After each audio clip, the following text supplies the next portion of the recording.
This episode, Gretchen got naked wasted all on her own. Gina got stoned on Heather's weed, and Tamra allegedly Welcome to Showmance, guys, the only show on the internet doing deep dives on shows with no depth. Dives as deep as Heather Dubrow's pockets have to be to throw a $15,000 slumber party for two women she's likely never even spoken to on the phone before. We workshop that. Bad shop work. I think it was good. I think it could have just ended up dives as deep as Heather Dubrow's pockets to throw a $15,000 slumber party. Yeah, but I have to have some snark in there. At your brand. Yeah. Yeah. I will say two things. Please. There's a shiny sliver cracked, like half out, burnt out light bulb down the way for me in the Housewives world. Wait, what? What? I laughed like a legitimate laugh. Wait, what? Tell us. Spare no detail. Yeah. And Wait, where did you laugh? I'm going to tell you. Okay. And I would, if I ever get rich, I'm getting rid of the compound and I'm doing sleepover parties every night. Like that Do we get looked to like come? the fun. Of course. Thank like you. that was that looked like one of the funnest things. This is why I said I want to go to Heather's. Yeah. So I don't know about that one, but when they did the pillow fight and Heather, she did her interview and she was like, "It's fine.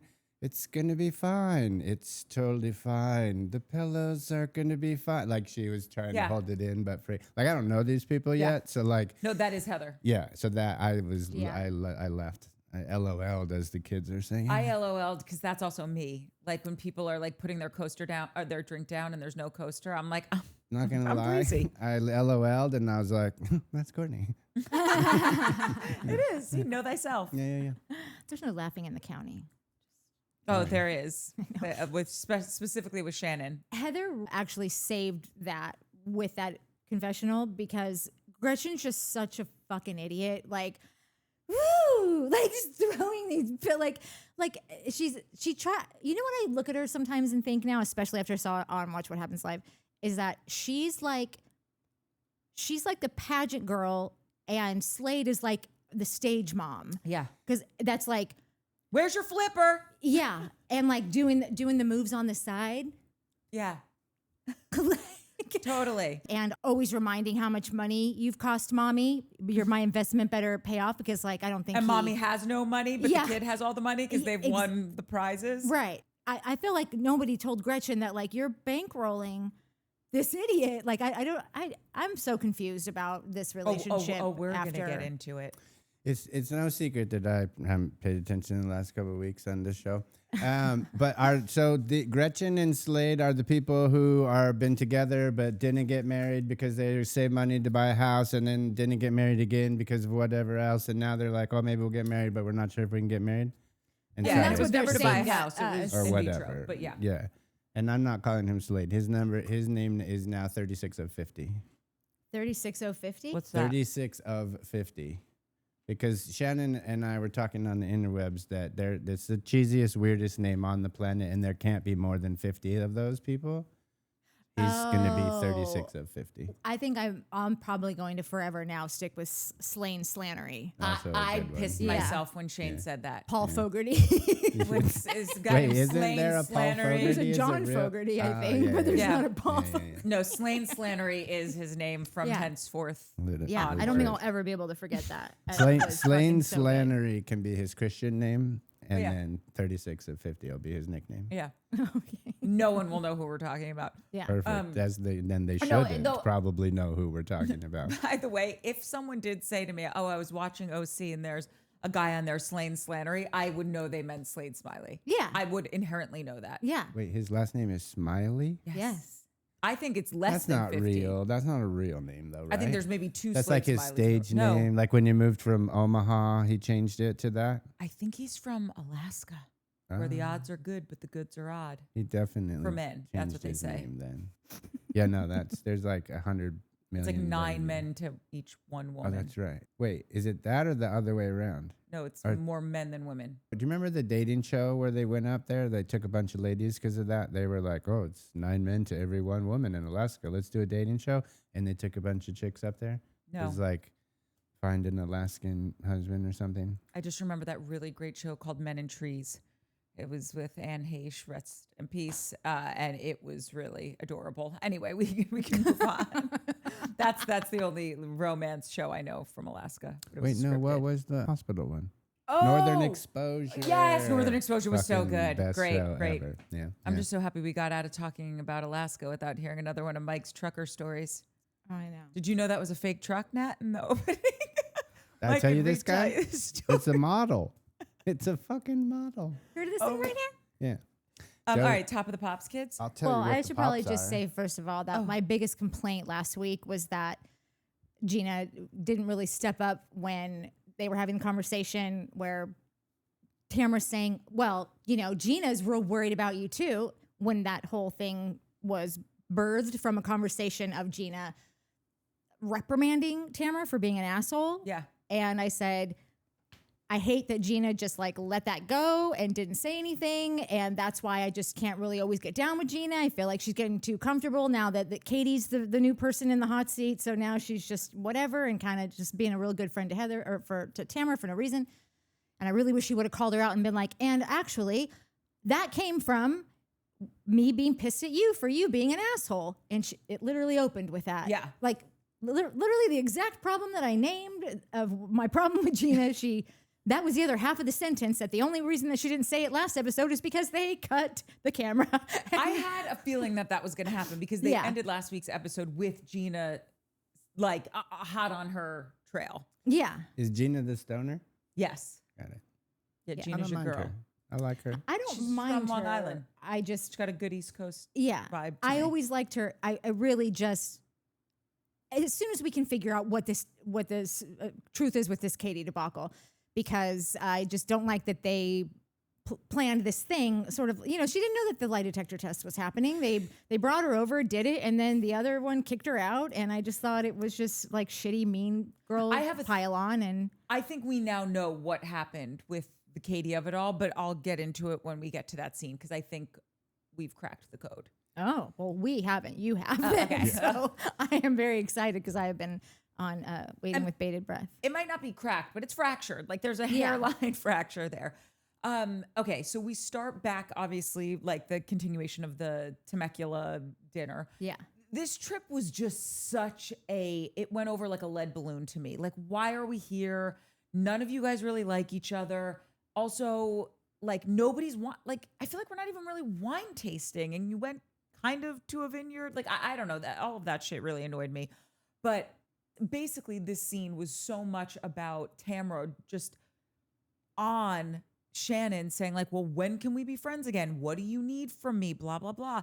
And I will say, I'm very proud of Shannon because she is holding her ground. She has set a boundary. Therapy is therapizing. Yeah. Because she said like, I guess I just need time. And you could tell that that's her way, I think, of just saying like, you know, when you tell someone you need time and you're just Yeah. hoping that they're going to let this go. Here's the problem, Shannon. She's not going to let this go. She's No. going to be that friend in 2 months to be like, so was that enough time?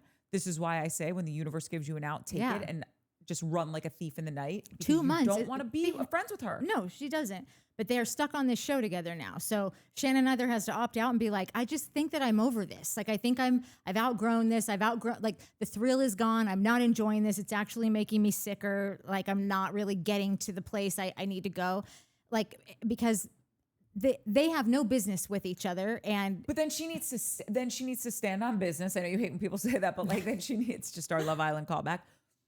She needs to stand on business and say, I don't fuck with you. So like we could be at dinner. I'll be cordial with you, but stop coming for me to be like, not coming for me, but you know, stop addressing me and wanting to have chats with me that we're going to be friends again. And not for nothing, Tamra, every time you get in a confessional or you get someone else's ear and you bring up Shannon, you talk about how annoying she is, how this friendship was so draining. Oh, and have another mimosa, Shannon, when she's not even drunk. It's like, why do you even want to be friends with her? You don't. This is you pushing a storyline. And it's so gross. Now, this is why Shannon doesn't want to be friends with you.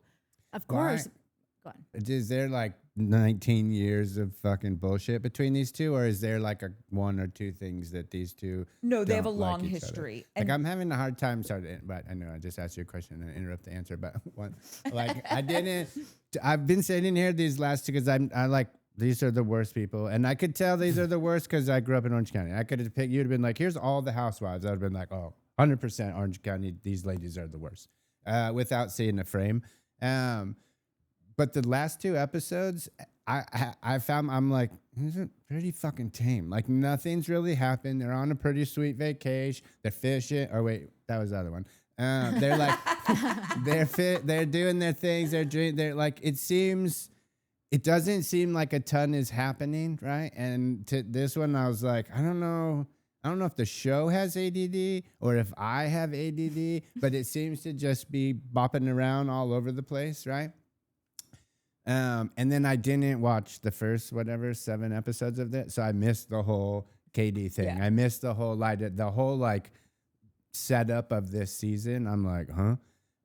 So I'm now just paying attention-ish to the last couple, and I'm like, it doesn't seem so bad. Like these people don't seem horrible. Like this girl seems to be trying to get back with the weirdo lady, and like it all seems pretty tame. So with the is house, Gretchen a psycho? Because I like Gretchen. I She's used just to an like idiot. Gretchen. I I feel don't like like her she's- outfits, but I like No, her outfits are way too. Yeah. Wait, you said you pageant. like her outfits? No, I don't like her Oh, outfits. okay. It's funny because Watch What Happens Live came on right after. Yeah. And it was like, I tried. And I was like, I can't. This outfit is psychotic. No, I can't she looked- sit here Yeah. and watch you. And then I feel like you're gonna say something stupid, and I'm not ready to not have fun watching you yet. You know? Well, that's No, the I problem with know. Gretchen because she does have these lovely sides to her, but then she does what she does, and it's like, why are you trying to put forward this perfect representation of who you are as opposed to just being you? If you went to the hospital, just say I went to the hospital because you were a fucking asshole. Oh, Gretchen's the lady from the Yes. What? That got naked wasted. Yeah. Yes. Yeah. But you know what I really think? You could literally watch the reunion from last season and then just leave on the episodes that are from like it wouldn't take that long, and I think you would get a much better grasp of like the Shannon Tamara relationship, because the reunions always are showing they're going to discuss like the biggest points of that everybody's like waiting to be like, whatever happened with that.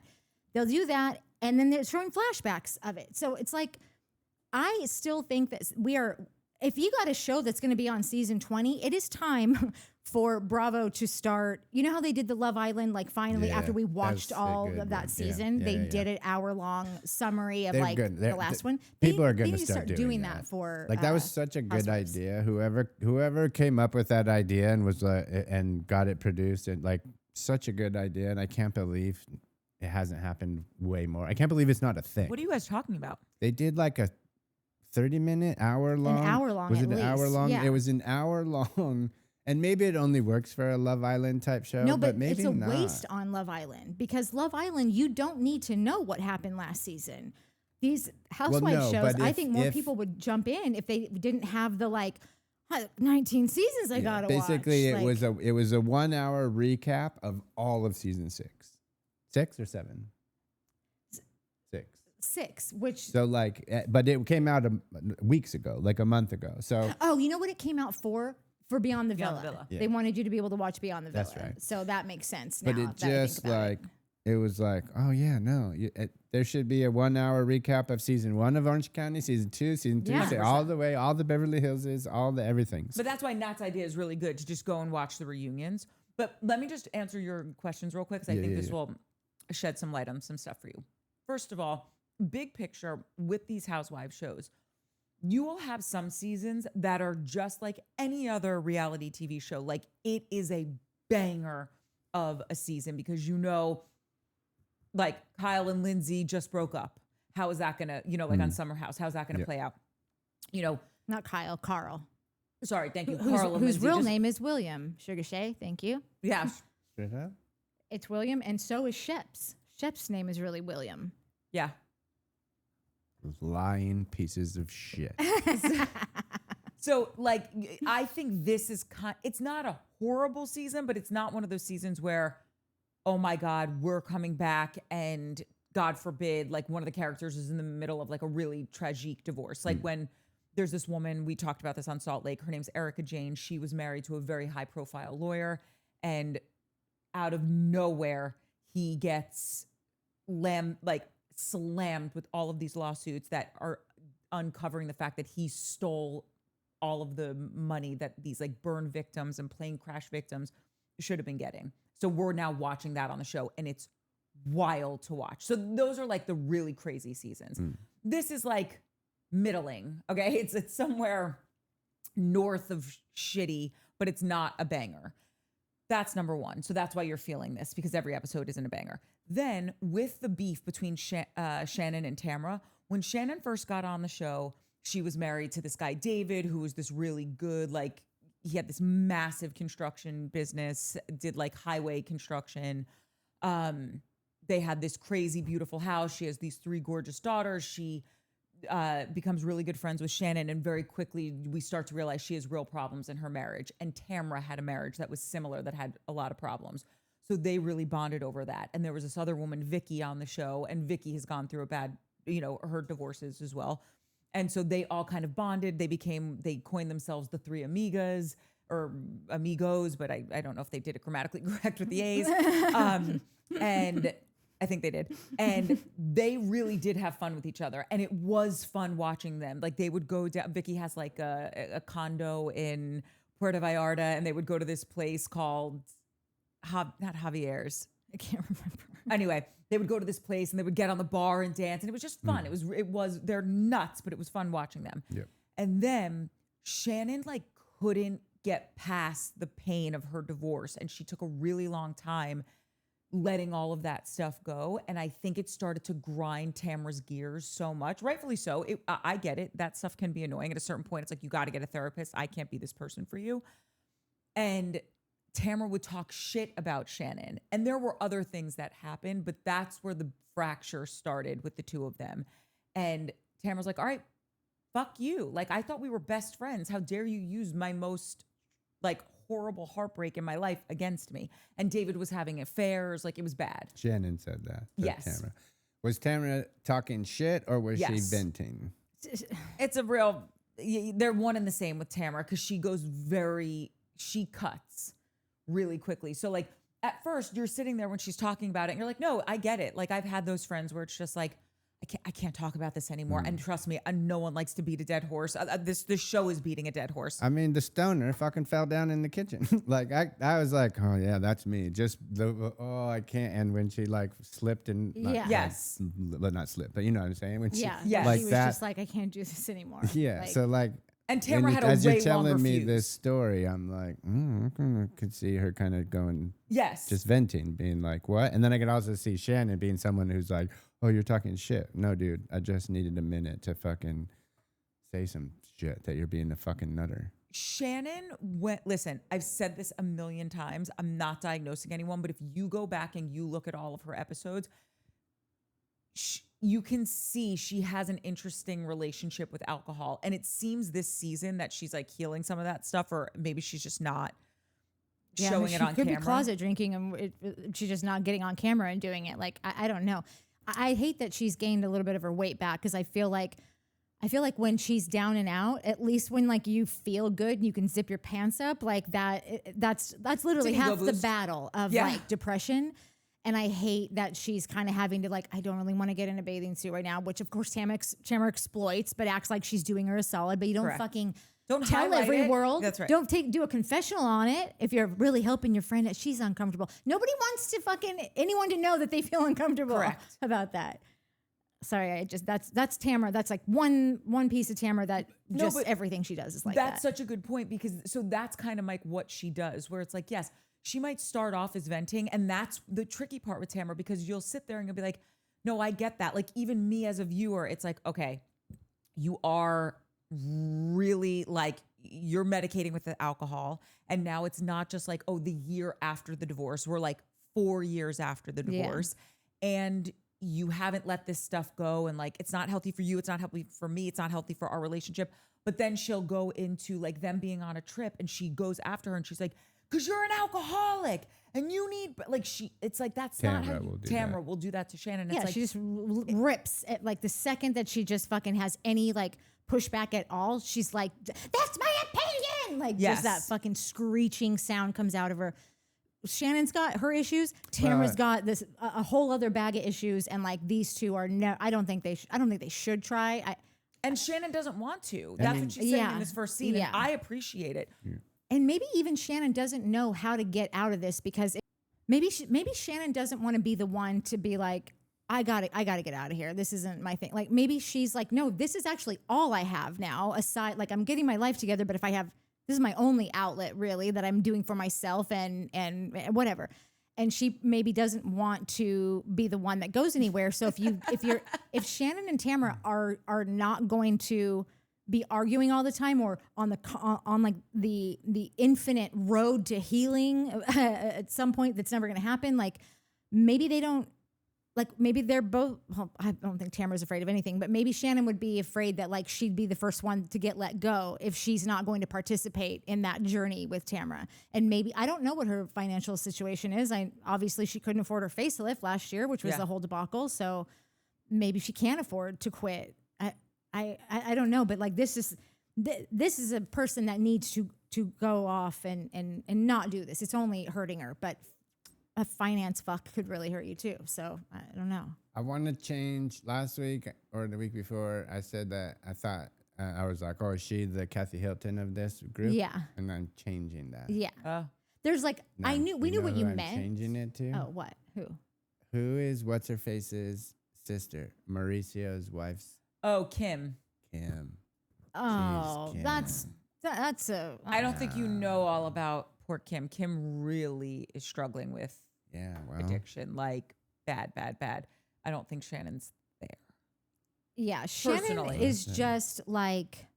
Not that you know that. I wasn't trying to shit on you. No, I I'm know trying that to Kim is, think but of, they like- have the same kind of like out there. Kooky. Yes, before, when Kim was sober, I see the parallel 100%. Okay, I'm gonna just have to say it. I don't think that they are like at all because I see the eccentric stuff, but that is more Kathy because Shannon is smart and Shannon is like, well, even when she was doing that stupid, like acting like she was synchronized swimming, but laying the crackers out, like, and That's you very see her Kathy. like keel over and like laugh. Like, I think that my mom and Shannon would have a great time at a vineyard in Temecula. Totally. Like, I totally see that. She's with Tamra, who is complete like hazardous waste to her. Like it's like she needs to wear a hazmat suit being in there because Shannon's just too sensitive and too like she's too raw right now to deal with someone like Tamra. But other people on that trip, it would have been a great trip for her. But she's there with Tamra, who is just harassing her the whole time, and then these two girls who are they're just sort of playing their roles in like the helping to, but it's no help because like they don't really know what they're talking about. They go back and forth where they'll be like, I think that was kind of fucked up what she did, but then all it does is Tamra just says, no, it's because of this, and that's just because she wants to do this, and they're like, oh, like it's still a roller coaster of. Okay, let me say two things about this. Did you watch Shannon on Love Hotel? I watched like half of that season. Okay. So on Love Hotel, she gets with this guy, Earl the Pearl. Okay. And Earl and her hit it off very quickly. And then also very quickly, they have Mama that is like, she's like, oh, you never eat vegetables. And he like snapped at her. And it's not a way, if you actively say like, I don't eat vegetables, it's not weird for someone to be like, you never eat a vegetable? And he was just like, how dare you? And it was like Shannon was very taken aback by it, but she went back to him. Why? Because I actually think this is Shannon's pattern. I think Shannon with Tamra is looking at her being like, we did have really good times. I don't want to get left again. I do love this person. I understand that it's toxic, but how can we heal it? Because I do want her in my life. Like, the fact that she would take Earl back and then spoiler alert, okay, if you haven't seen it, she ended the show with him. That's who she chose at the end. And they had multiple fights that like, if I was dating someone and this is the best of you, we're on a fucking TV show, we're in Mexico somewhere, like. Wait, who is this? What lady? Shannon. She was on this dating show called Love Hotel and we watched the first episode of that. Yeah. We liked it, and I don't know why we never finished it. But it was actually really cute. If you finished the whole season, you would have seen that her and Earl had another fucking huge blow up, but then she ended up picking him at the end. Yeah. I don't think she's trying to be tricky about this. I really think this is who Shannon is. I think she is being thoughtful about okay, well, we had such good times and we're the Tres Amigas and I don't want to throw all of this out. And so maybe I just need time. But I also think in the same breath, she's learning boundaries by being in therapy. And in the same breath as that, she does say because Shannon, similarly to Tamra, goes from 0 to 60, but in a completely different way, which is why I think those two, their friendship, it's like they met at their voids. So Tamra goes from 0 to 60 to be the bully, and Shannon goes from 0 to 60 to be the victim. And those two meet perfectly. Yeah. And then when they have fun, they have a great time. But if you think of how she catastrophizes everything, how she's always like, it's been a tough year for me. And it's ever since she's been on the show, it's been a tough year for her. Yeah. I was just realizing also that if she's putting up boundaries now, Tamara is the kind of person that sees a boundary and like pulls out her like 9mm and just fucking shoots it. Like boundaries, like she sees your boundary and all she's going to do is just pester it, make fun of you. Oh, she sees it as like not a competition, but like, oh, I can do that. Yeah. Or like I can get rid of this. Yeah. I can just kick it over and kick it until it falls over, and I'll be like, I don't know how it fell off the cliff. It just you kicked it like 73 times. Or was it the wind? Yeah. Like I could blame me for everything. God, every time I try to do anything, like, oh God, Tamara. Why does everyone hate Tamara? Because I'm kind of all of that. like, I just want to see. Like, dude, are you paying attention? I've been obsessing about cameras and lighting lately. How come? Well, because I'm weird like that, but also like the end. Yeah, the end. Right. But also we want to do other things here. We want to make more content, and some of you watched Shane here the other day. One of you thinks I'm bailing on everybody. I'm not. I don't have time to do all the shows. So we're trying to bring in more people so we can make more content. And we're trying to bring in people that we know and love. And Shane is one of those people. And Shane's amazing. So that's why I'm looking at cameras and whatnot, is so we can give you guys more fun shit to look at. We read the comments clearly, as you know. We spend the last hour, and we see in the comments all the time, more Housewives. What about this Housewives? Are you going to do Miami? Are you going to do Orange County? Like all of it all the time. And this might come as a wild shock to you, but I haven't watched the Housewives, and so like I'm pounding them through to get through them. I watched them when they first came out for several seasons. I would say I made it to about season 7 on most of them, and now there's been 200 seasons of them. So like it's not an easy catch up, but we want to give you what you're asking for. That's all we want to do is give you that.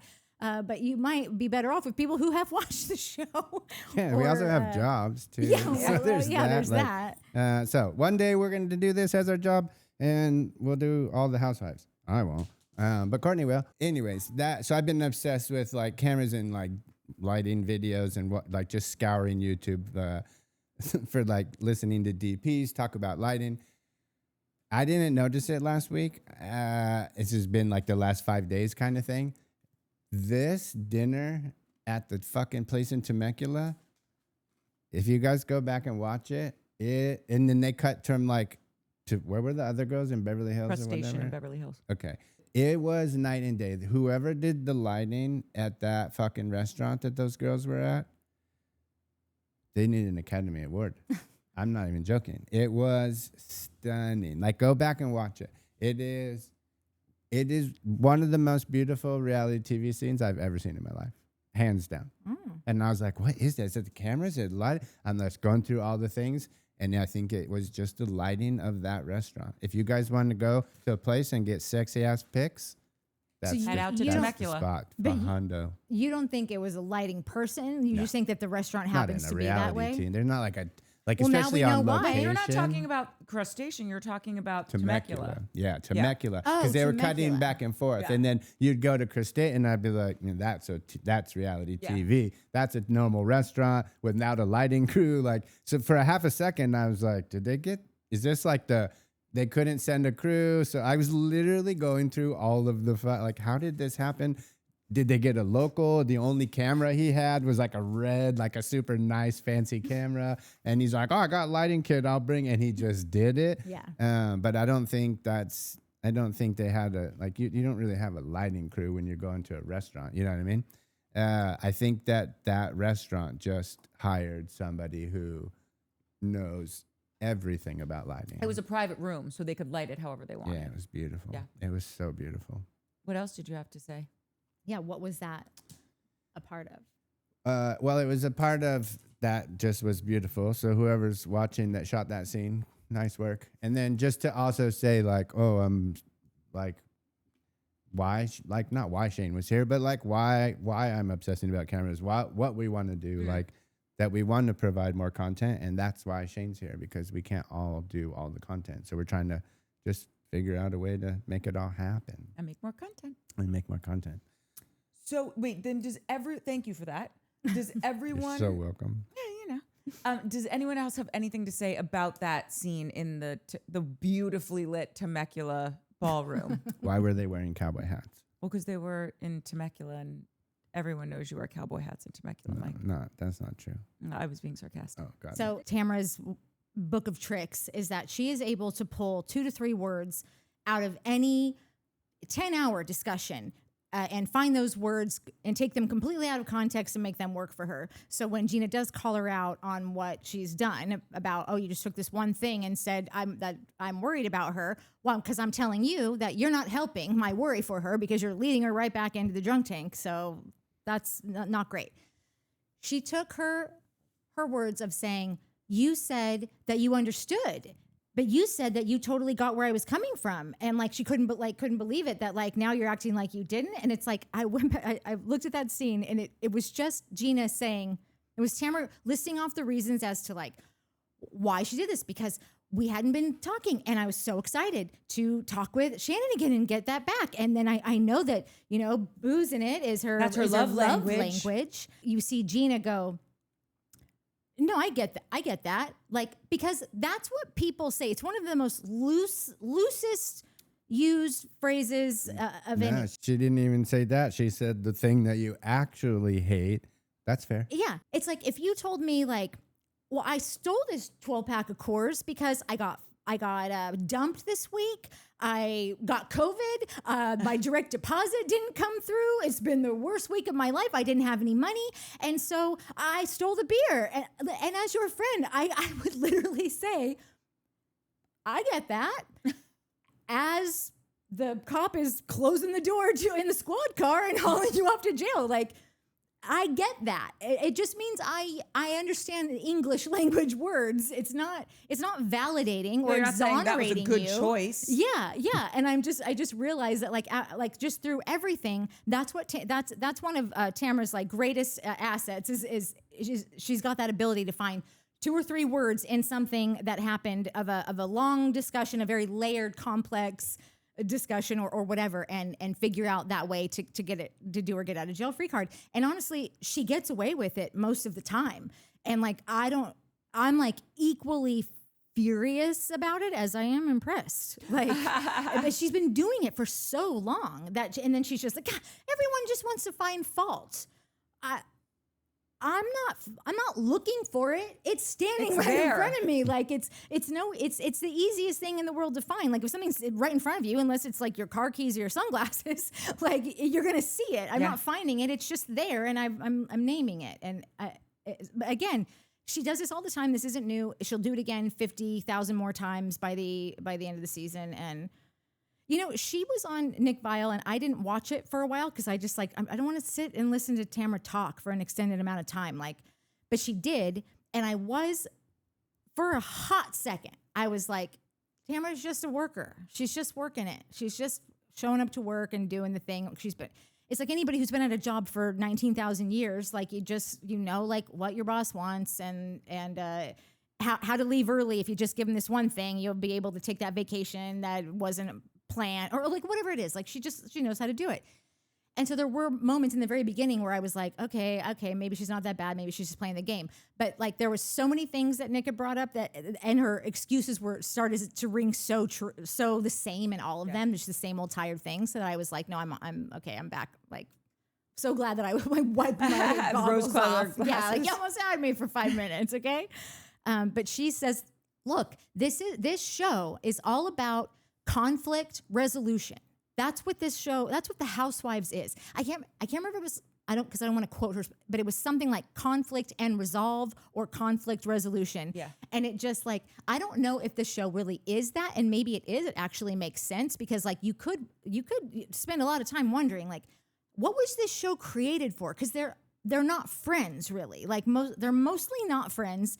They are mostly just taking little pieces of information and putting it in their pocket for a rainy day. Like that would never ever be in the same room as the word friendship to me if I'm just looking for ammo all the time to pull out whenever I see you maybe pulling yours out. Like that's just weird. But if you look at it as like a social experiment of women all living with similar circumstance, financial and marriage and just city, you know, whatever. Like they're all living in this area, so they're all experiencing the same things, going to the same events, the same restaurants, the same fundraisers, whatever. And then you just give them like, no, just it's about a fight and a resolve. Like so, that's all that's if that is all it is, then Tamara's the greatest game player. Like she's just playing. She just knows what they're all doing here. But isn't it just like in whether it was started this way or became this way? It's just it's like the popular kids, right? We're calling them housewives, but these are the popular kids in Beverly Hills and the popular kids in Orange County and the popular kids in Dubai and the popular kids in New Jersey, and we're just going to follow them around. Yeah. And in high school or wherever popular kids were, none of those people were friends. They were all fucking in competition with each other, shitting on each other, saving up little bits of things and information at parties so that later on they could be like, well, you know, Susie fucked that dude and she went down on your boyfriend, or he did this and he's doing steroids or whatever. Like the boys do it to everybody's doing it. Yeah. So it's just, to me, it's like you said something interesting. It made me start thinking about this, and is why I think I don't love these shows. We've talked about it a ton in the beginning. I like shows about friends. I like shows about people who are actually friends to the point where it seems like they're family, right? Yeah. Whether that's fake or not. And none of these people are friends. Like the Valley. That's why we went just so sour on the Valley last season, is because none of those people are really friends. You right? would have loved the first few seasons of Jersey because they were. Listen, we started watched watching the first one, probably halfway through the first one or something. S19E11 yeah, of Jersey. the season. Well, no. What are we doing right now? Well, I'm just now watching because now I'm realizing how much there's to catch up on, and I've been doing it like right before like we want to start in 2 weeks, and so now I don't even know when Jersey starts. It's probably the longest one off. Yeah, but I think it is. But there's so much to catch up on that I'm it. like, I need to start now. So I just started season 7 because I stopped watching after, like, I thought that Teresa was just going to be gone and they were going to keep shooting without her, but I think they ended up just delaying it. Waited. Yeah, so which is so good, which is Fabulous. I love that But for her. we'll be so like Gia. So we watched Next Gen, which I liked. I don't know if you guys loved it, but I know I did. really like No, Next I Gen. just don't like what I do here. I don't like doing that about kids. Like I like tearing these characters apart, and like I don't like doing that to children. So like, As we were, I don't like tearing anyone apart, so I am okay with not tearing children. right. But like I didn't like them enough to not, and Yeah. that was the thing. It was like, no, if I don't come on here to tear people up, it's just that I would like to be able to speak freely, and I did not feel good about myself after. Because they were young. Yeah, they were just too young, and yeah, I just didn't. I didn't want. I would feel like. I'm not saying that anybody fucking listened. I'm not saying that anybody on that show actually watched me say the things that I did, but like. I fucking remember I called Meredith Marks' kid not special. I thought you were special. You're not. Well, and here I am. I've said it again. Now I've echoed it here. If he didn't watch that and he watches this, here I've said it again.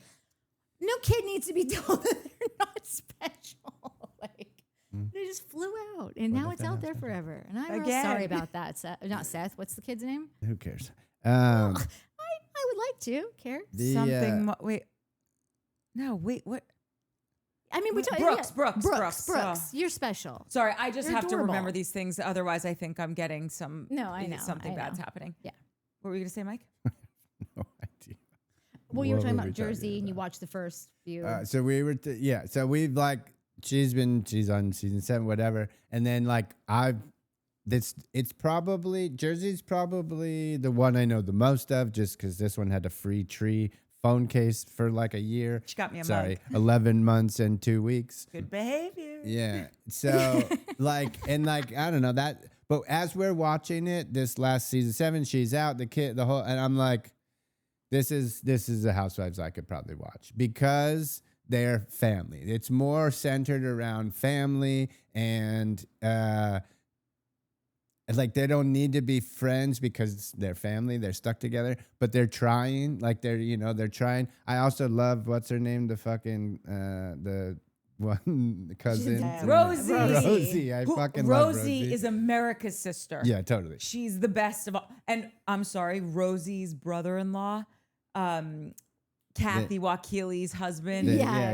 He's yeah. great too. Those two are fucking He comedy is duo. grade A Jersey humor, like for a guy. Totally. He would say shit that I could hear my dad saying it, and I would just cry laughing. I honestly think that, what was his first name? Well, Richie. I thought Richie Wakili was one of the funniest people to ever grace the screens of Housewives. Totally. What, didn't you say he's Egyptian or something? Which is like what he's not I even think is a funny. Lebanese or something. He's something Yeah. like that, which is like, it's just funny to me because like everything about him just like yells like Guido, He's so you know, Guido, and yeah. like Because if you spend enough time in Jersey, Totally. look at my Danish mom. All of a sudden, you're a Guidette. you know, Blonde hair, green eyes, but you're a Guidette. totally. But he like just the cross and the hair Yes. gel, like it really is like leaning into it hard, and then you're like, no, he's actually Lebanese.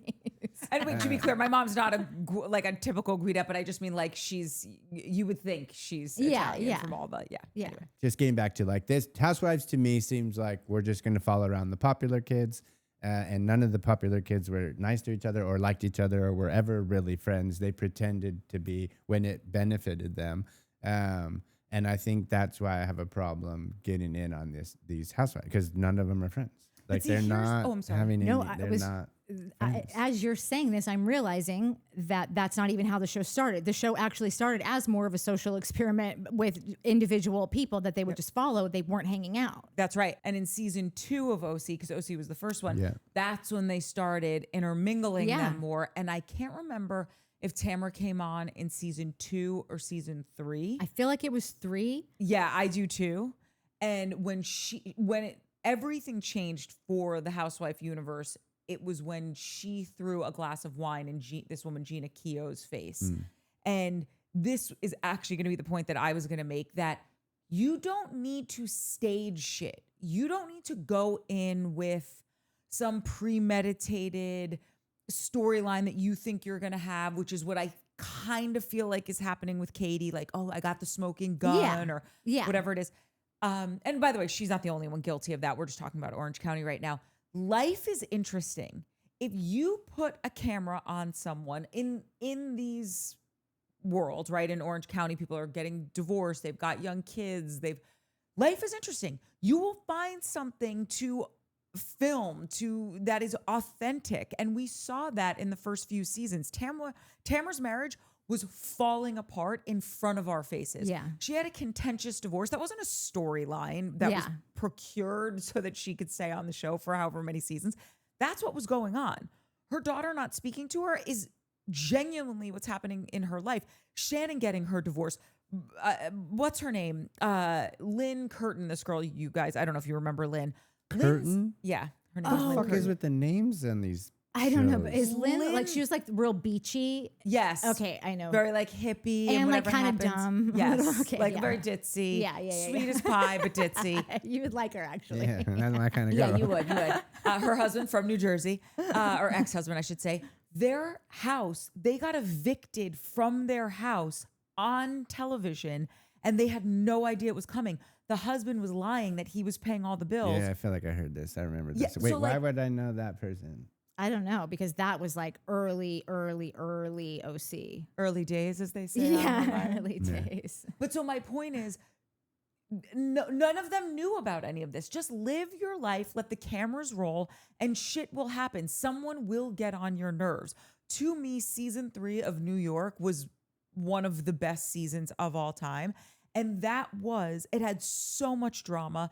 And yes, the beginning of the season, not to get like too off track, the beginning of the season was one housewife was being particularly cruel to another because she thought, oh, this would be good TV. but it got so out of control. And the chick that she was fighting with was so authentic that it created this wild storyline. And then enter another chick that was very, like, you either loved her or hated her. And so anyway, I'm just We're saying, talking about like, Jill and Bethany. And Jill, Bethany, and then who's the one that we Kelly loved or hated? Kilor and Ben Simone. Oh, Exactly. God. You either love her or hate her.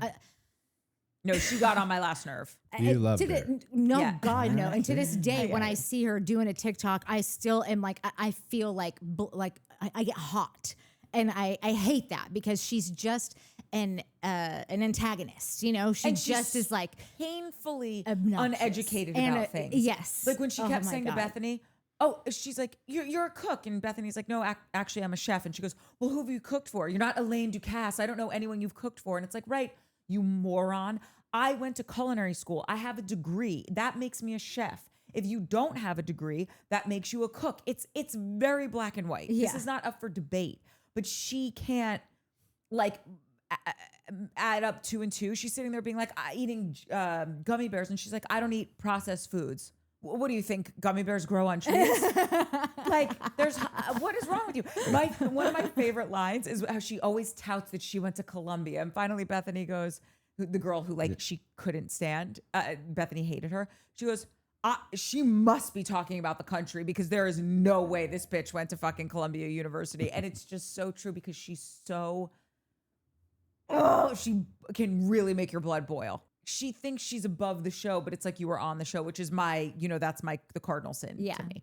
But so anyway, getting back to Orange County, I think that so many people have seen this behavior from Tamra because she has tried to not produce storylines, but have that mentality of like, I got to bring the heat. Yeah. When there's something to be cooked. Right. But like, right. don't just fucking try to fillet someone just so that you can have a fucking storyline. Like I get it. It's helpful because it gives us something to watch, I guess. But like, I'm not interested in watching stuff like that. It's one of the reasons why I love Jersey so much, because watching that family beef, I understand it so deeply. And you really can see the pain and the frustration and understand things and unpack it and learn from it. And you don't get that when it's No, totally.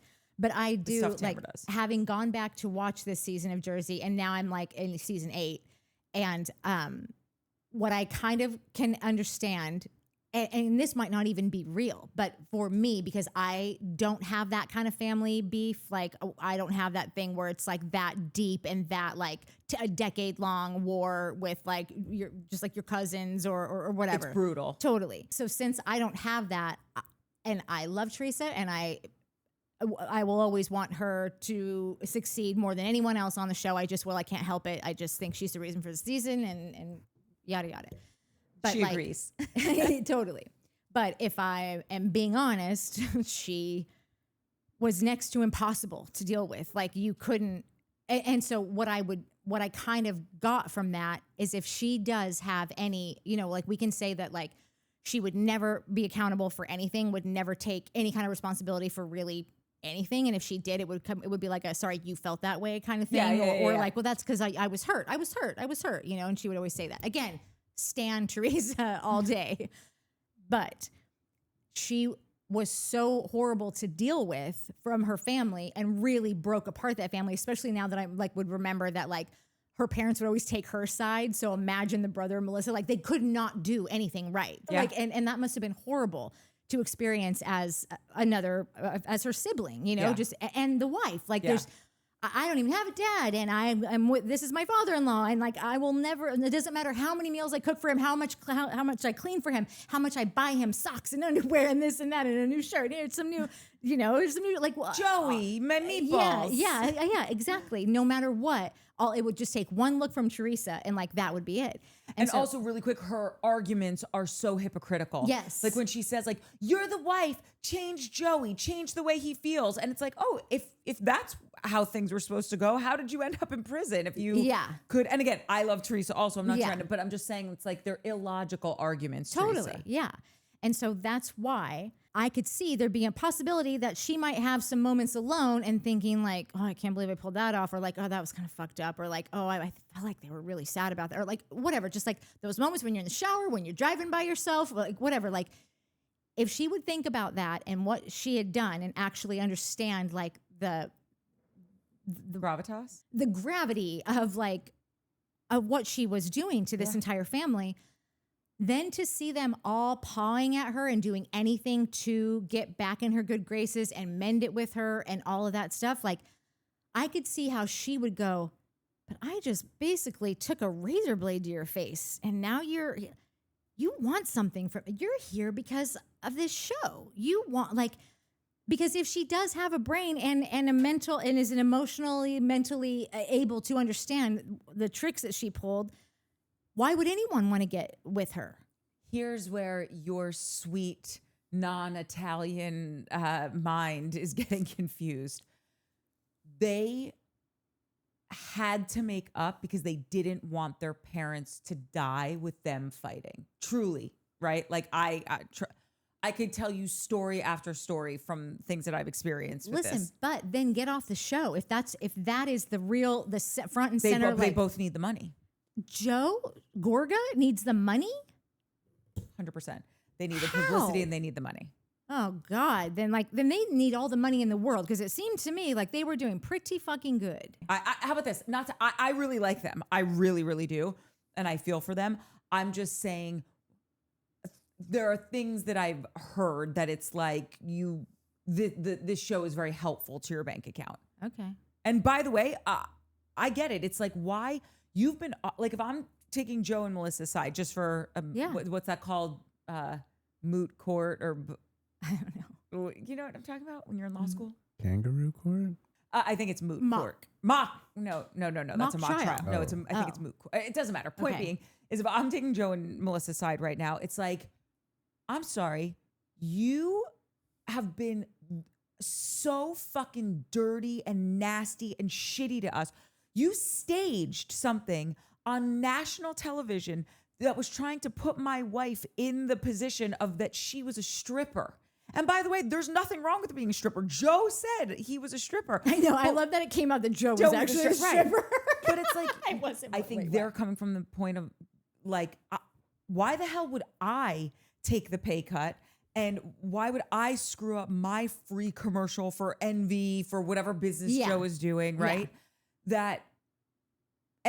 And you've been nothing but an asshole to me. You get off the show. Like, I'm taking care of my own. You don't give a shit about me. You don't care. Like, so I'm going to get mine. Okay. So then she would be right. So then it kind of comes back to like, you need the show and you need to get along with Teresa and be a part of this. But they don't need to get along with, that's my point. They don't need to get along with Teresa to be on the show. I think they genuinely try to mend that bridge because they didn't want their parents to see, because that was their parents' biggest, I think, heartache, watching their kids at each other's throats. Like, okay, so then you can see how these kind of conflict though, because like if that is your biggest thing and that is the most important thing and is this deep Italian thing that's like there is no getting around it. This is just so ingrained and just thick as thickest blood of everything. Then you would have to, somebody has to bow out of the show, because that's why they can't ever get back together. But that's not so how they are. So if they can't afford it, then they are going to have to just do this on TV, and it's never going to work because she's always going to be like, no, I'm in charge here. And I'm not like. But look at it this way, babe. They're not evolved to that place. If you look at the Manzos, Caroline's sister, Gina, that's why she left the show. Because she's like, I don't want our parents to see this. Right. And I want to get off the show. But she didn't need the money. Okay. So she was just like, I will leave and you take the show and have your spinoff and all that stuff. I think Joe and Teresa are another level of gnarly with their fighting. No, totally. But that would leave Teresa in the driver's seat of like always thinking like, no, you have to make up with me. You have to eat shit. I can fucking, like I said, take a razor blade to your face and you're going to have to show up at my door tomorrow because like you're not leaving. You can't afford it. You have to be here. And there's also this thing with our parents. You haven't seen the most recent season, right? No, this is, I'm literally on season. Yeah. All I'm saying is I can understand how Teresa might be like, they just want to be here. They just need the money. They just want to stay on the show. They just want, like, she could, and then start treating people accordingly. Because Bravo enabled her to do that. Totally. They let her get away with everything. I will say, Joe says, he's like, we joined the show because you wouldn't even talk to us. Like, we were so out of your life. So I was trying to get your attention. Who knows if that's true, but that's what he said. And in this last season, they were like, great, F all the way off. I won't talk to you. I won't hang out with you. Yeah. Like, the reunion was a mess. So I'm just saying, like, I know she's got clearly so much power within the show, but I don't think that they're powerless. Okay. Last thing I will say Please. about New Jersey is I just told Mike this. I thought it was the funniest line, and I'm sure everyone's heard this because it's been making the rounds. The question remains: Is Teresa going to be back on just Jersey Housewives and not this other show? Like, there's talks of her having her own show. That's what it was left. That's what it was left at. It was she was doing a spinoff, and the Housewives would rebuild and continue on, whatever. Got it. But now, a lot of things that she's doing point to, well, she's doing the publicity, she's making the rounds, and she's doing like for Jersey Housewives. So was she part of it? I think it was maybe Jeff Lewis, could have been something else. But they're asking her if she's going to be on there, and she's like, oh, well, we'll see. What like, isn't going to answer directly. And they're like, but it doesn't seem like you are, because they're doing test shoots right now. And like, if you're not filming right now, then like, it seems like you're probably not. And she goes, does the professor take the tests? Oh, yeah. I think she messed up the line. Did she say, does the professor? It's something like that. It was something like that, but I don't think she said it. Oh, well, of 'cause course she didn't. She Yeah, says I think nothing she right. messed up the, like, the cumin. I'm talking about the ingredients, yeah. like cumin. Yeah. Instead of cumin. Also what I just saw in season 7, and this is it. Really, truly, this is it. Chris Loretta was in his interview, and he said something like, and so then once we were given the opportunity, he fucking said opportunity, like Amaya Papaya. No, he's the original. Maybe he is. I don't even know she was born when he said that. That's true. Yeah, this is season 7. Chris Loretta says once we had the opportunity. And I'm like, is this a thing? Is this an East Coast thing? It's like they just not. block out the team. By the way, maybe it is. Opportunity. Okay, I'm going to take this opportunity. Yes, okay. To just work our way into, because I've been wanting to talk about this. It's the next scene up where they are at Chris Station, where the lighting's not as good. Yeah. Per Mike, according to Mike. And this is where Heather brings up, and Heather brings up a thing about her dad. And Heather is kind of a buttoned up bit of a closed book. She's opening up more this go around. The first go around, she was very much like, this is what I'm portraying outwardly, and this is who we are, and blah, blah, blah. Fine. Don't give a shit. Still enjoy her. But I like that she's talking about this stuff. And we saw, it was on film where Heather said, you have this quality that reminds me of my dad.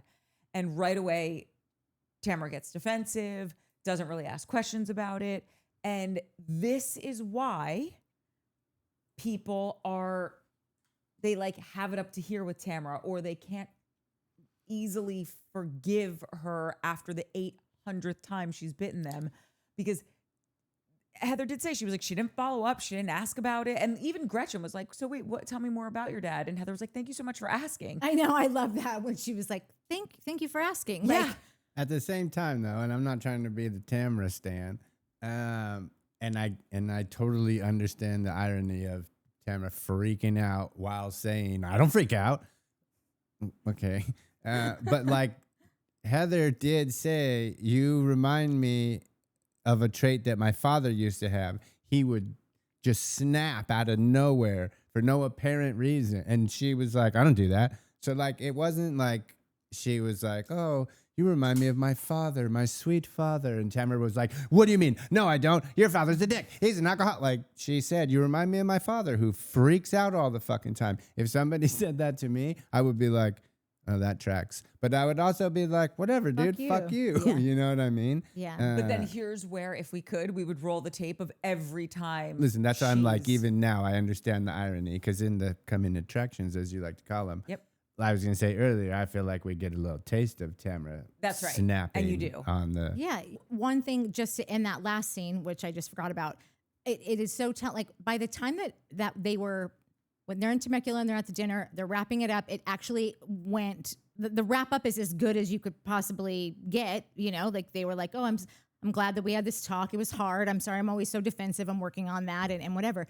Of course, Tamra would have to end it with throwing a napkin across the table at at Shannon, but Jen's right there, and Jen still clearly has PTSD from when Tamra like really fucking socked a napkin at her head, which is just like, what adult does this? Like, I haven't seen anything like this since. I don't even know. To Heather's point. Yeah, Tamra's got a Tamra. Whether it's either staged because she's just leaning into this. See, and that shit I don't think is staged. I think her outbursts are that's the shit where it's like, just let the camera roll. Tamra, trust me, you will pop. Yeah. I have another question. Full of questions tonight. Ever since we've watched Lexi on Summer House, and then I think into the Love Is Blind, and then Next Gen, we just got a dose of these like. You mean Love Island, not Love Is Blind, right? Sorry, I do mean Love Island. Okay. But we went through like a binge of early 20-somethings, and we were like, holy shit, these people are going to save the world. These people are like... palate cleanse, if you will. It's a wonderful one. But they're so sophisticated and like in tune with their emotions and their intent. And if something bad happens, which bad stuff happens, sometimes you get frustrated and say some shit. They deal with it. Like, to me, that's conflict resolution. Like, that's the gold standard, right?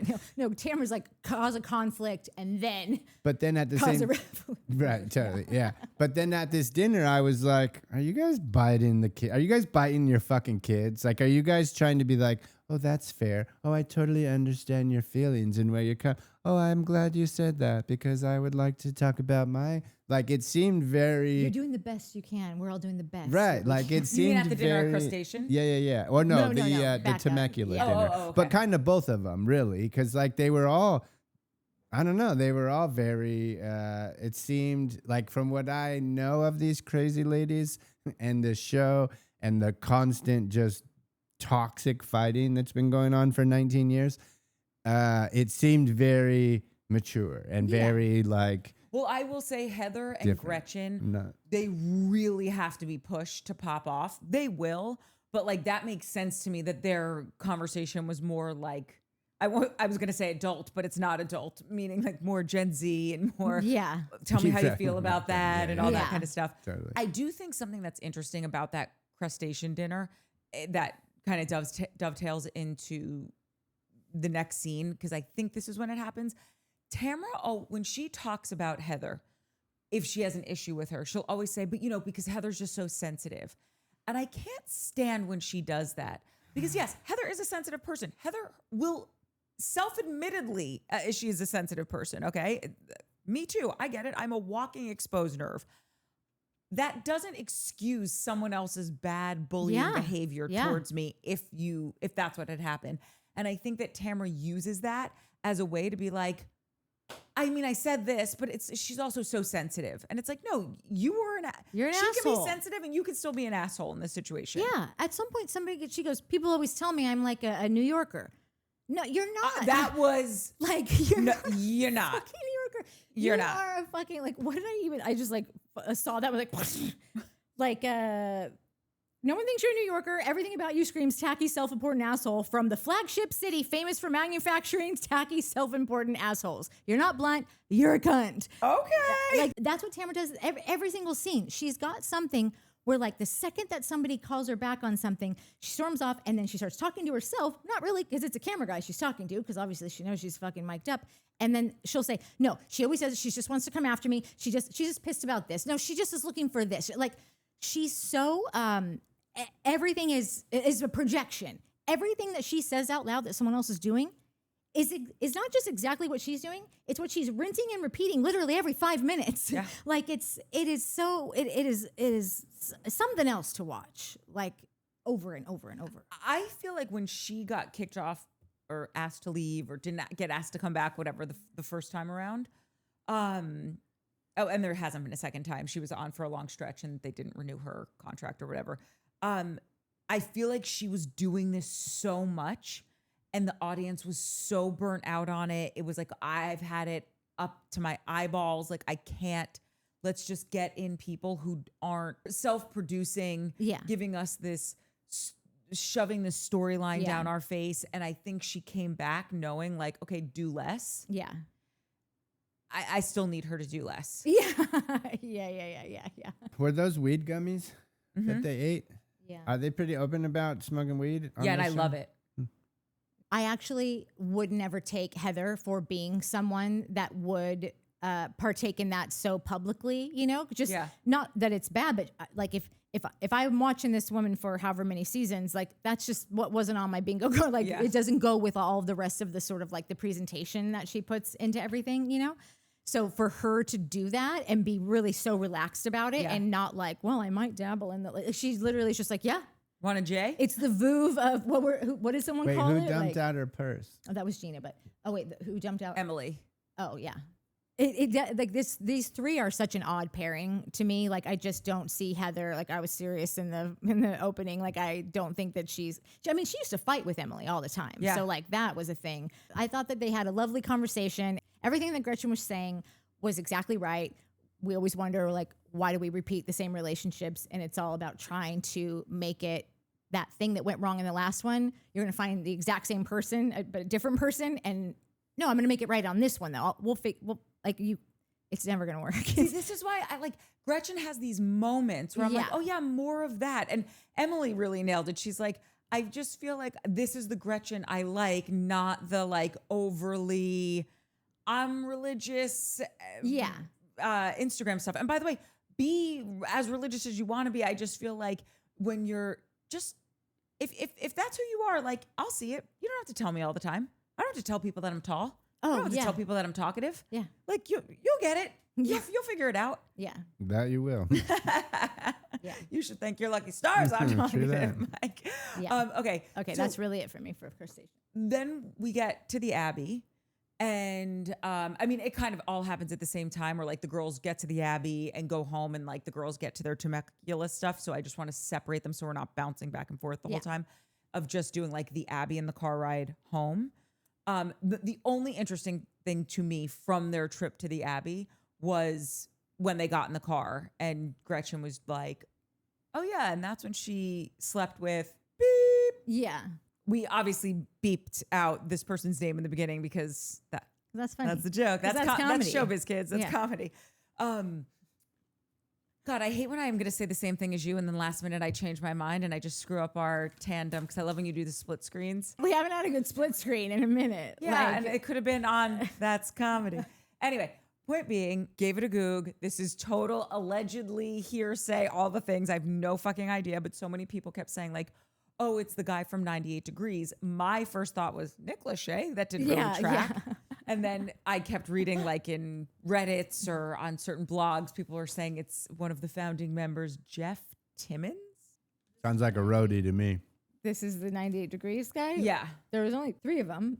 3 or 4. Oh, maybe there was 4. I don't know. It could be 3. Who knows? But anyway. It was 4. Jeff was the 4th. And they're like, I don't think this Jeff guy's going to work out. And it turned out to be 3 of them. But Jeff's like, no, I was in the rehearsals. That's why Tamra slept with me. Just throwing that out. So anyway, so that allegedly is the name that they bleeped out. I don't know. Do you think that this happened? I mean, listen, if it's a Beverly Hills bitch and they're like, oh, she slept with this music producer, like it's going to be like David Foster or like it's going to be, By the way, David Foster was on the show with his wife, Yolanda Hadid. Right. So But like it's gonna be someone like that. Like these ladies out here aren't dicking around with like the third worst. he was a founding member. Right, but like there was 3 boy bands at the same time. It was Yeah. NSYNC, Backstreet Boys, and 98 Degrees. And 98 Degrees was like the Kmart version of like the other 2 that were like constantly like Jockeying back and competing forth for the number yeah. 1 spot. You know, I I mean read that. BSB obviously is number 1. Like, Oh, they held I'm the an title. NSYNC person. Well, the NSYNC kept going, and then when Justin went solo, he was still like carrying that on in a way. Like Yeah. BSB just sort of like one day wasn't around, but I feel like they were the true OGs. But that's also because I'm a Gen Xer. I'm like maybe they were around a little bit longer, so like whatever. But I just think, of course, Tamra. The one blind item out there is like just like the generic boy band and not even Nick Lachey, like It does. so track yeah, I a little. believe it. But also, this is what's interesting. So apparently, his wife was maybe allegedly like got a contract or an offer to be on the Real Housewives of Orange County, Yeah. but she said no because truthfully, if someone said, "Oh, so and so slept with Jeff Timmons," I would be, unless nobody knows me except for my family, and even them, I'm not so sure about. Like, I wouldn't know who that person is. Yeah, no, I still don't. I'm just, if you say it's a 98 degrees, like now. But the reason I think that could be the person is because they both knew who that was. And if the wife was supposed to be on the show, of course they would know who this guy was, Right. even though you would never normally know who he was. Yeah. Does that make sense? Yeah. Because she was supposed to join the cast. So they would be like, wait, who, what, who? Oh, she's married to that guy, Yeah. whatever. So that's how they both knew a guy who, in today's day and age, nobody really knows who this is. Right. So I think it could be that person. Yeah. So I think that I'm gonna believe it because it's hilarious. Because it's just that's kind of stupid. believe it, It's too. hilarious. Yeah. But at this point, I just feel like Gretchen is literally Slade's puppet. Like that's. I'm sorry. Like that's I've seen too much. You know, it just really seems like Slade is the pageant mom, like running the show. And I think she loves it that way. No, I like totally. It's not like I think that she's like being held prisoner. Like I No. think she's clearly into it. After that, in the car, like she holds her phone up and is like, no, I have the recording of Tamra doing a song in the studio, was sent to Slade, but she's holding her phone up as if she's got it. And they're like, we want to hear it. She's like, I don't like to play it. I don't play it for people or whatever. Holding her phone, to which later she says a completely different story. But I realized in this moment, does Gretchen not understand that there's cameras in the car? Because this is the second big lie she will have told. And it's in an SUV. Those were her two big those lies. are her exact two lies. Those are her exact words. I'm wondering because on Watch What Happens Live, Yeah. Slade said everyone has it. Like it's out there. It's on SoundCloud. Which is a whole new part of it. Like there's the lie that comes out, like where she basically, we hear her say two different stories in the same episode. And then Watch What Happens Live. That's a third story. So like, if it's just been out there and everyone can download SoundCloud or just go on the desktop side and listen to it, like, what are we doing here? Like, well, that's why I wonder, like, was she holding her phone up to be like, I have it in the sense of like, yeah, I have every song that's ever been created because I have an Apple Music or Spotify subscription, but like, I don't have it downloaded. I don't have every song that's ever been created downloaded to my phone. Or was she just talking with her phone in her hand? Or, I like, think don't that she was remember, but, very like, specific. She said she had the audio of Tamra singing badly and insinuated that it was on her phone by holding it up. She said that it was sent to Slade. And so I have it. Like, I'm almost positive she says I have it. And holding her phone up to insinuate that it's had on her phone. And I understand she could mean SoundCloud. But then she would say, everyone, like, I'm not going to play it for you, or I don't play it for people or whatever. Like, you would just say, you could play it for yourself. It's on an app. You know how her and Slade really present as a unit? They are one. Yeah. I wonder if in her mind, she's like, you know, when you're using artistic license with a story and you're just like, oh yeah, no, I practice, like, that's my house. And it's really like your best friend's house, but you sleep there every night, or do you know what I'm saying? Yeah. Like, I wonder if she was thinking, being like, no, I have it. Well, it's on Slade's phone, but Slade's phone's my phone. I pay for his phone bill. Right. Like, I wonder if that's also what she was meaning. Totally. I just think that Gretchen is so loose with the truth at this point. And like, Correct. when there's cameras everywhere and when like she's literally, she's on this show to take down Tamra. Like that's her role on here, whether she came here to do it or not. They only brought her back to antagonize Tamra. Yeah. And so I don't buy her shit for a second. Like I really think that she was trying to say that she had it and for whatever reason she wasn't going to play it. Maybe she was lying by saying that she had it, but at the end of all that aside, she lied. She lied here and she lied in the car last time, and she just has a real fucking problem with the truth. And I want to like her because she is well put together and she is pretty good at telling Tamra, no, that's actually not what happened. And no, I'm actually not going to just let it go. You tried to ruin my life and my family's life. And she doesn't seem like a shitty person. She really doesn't. I just think, But then she keeps doing these things. She gets too deep in needing to present a perfect vision to the world that's where she tells these little white lies and she fucks herself. Yeah, it's just so stupid. But like they are white lies, but they do make her completely incredible. Like uncredible. Because it's never the crime. It's always the cover up. Yeah. I keep saying that. Yeah. Sometimes it's the crime, though. No, but regardless of if she was lying about this or not, okay, we get back to the $15,000 sleepover, which I think those were Haston beds that they were sleeping on. Those three which are like the most expensive mattresses Oh, ever. I didn't. I thought I thought this was like a rental. Like the company I think brought like it. they rented Haston beds, and you could get like $100,000 bed from them. It's crazy. Okay. Anyway, just wanted to point that I think because it had like their pattern, which is like the blue check marks at the bottom. But I bet that girl from last week, I bet she's fucking making a goddamn killing. A killing, 100%. 100%. Being a sleepover consultant. Yeah, whatever the in fuck Beverly title Hills. was. Yeah. Honey P. That girl was 24 years old. Making more than all of us. 100%. Maybe more than I'll ever make. But like, she just hitting up rich people with me like, going to do a sleepover party. I get the sickest candies, the sickest crack. Oh, you want a butler? Oh, you want a $100,000 bed? How about 3 of them with little fucking princess shears and shit? That chick is a fucking genius. Yeah.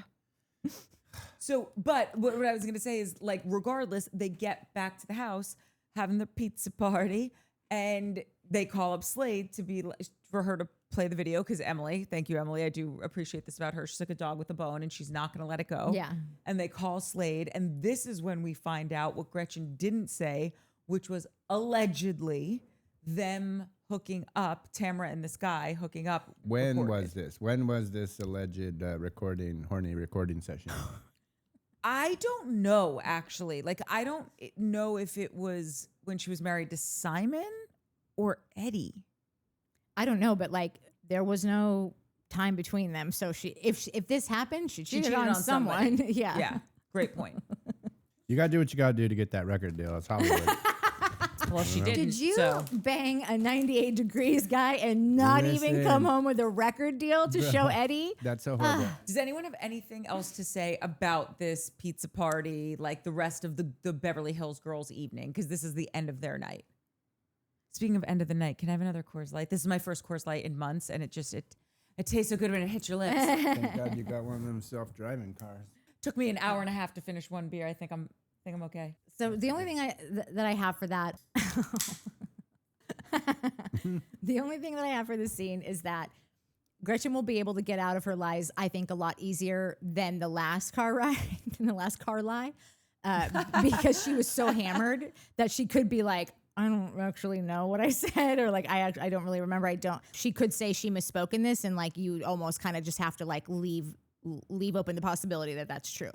The other thing was what was so annoying, but also just kind of hilarious is that they gave Slade an interview. They gave him a confessional, you know? Yes. And I just feel like that motherfucker was like counting down the days for this episode to air. You know that he like screenshot and like it's in a frame. Got a fresh rinse in his weave. Yeah. He's got like, even when they call him on the phone, I think maybe it was on Crappens that they were like, I love how Slade's just like, oh, hi, yes, hello. Like ring light is like pointed at him and he's ready to film at any moment. He's like ready to film at any moment. Yeah. Because that could have been a phone call. It Yeah. didn't have to be a FaceTime. God, no, not at all. Daddy's back, you know, because like he hasn't had his own confessional yet, I don't think. Like back in the day. Yeah. But No, like totally. he's been working decades to get back to this Which moment. you got to appreciate. I do. And that's why I'm saying like it's annoying to me that they gave that to him, but also like it's hilarious and a great bit. Like I'm glad that they did it because if you look at the comedy of it, it's there.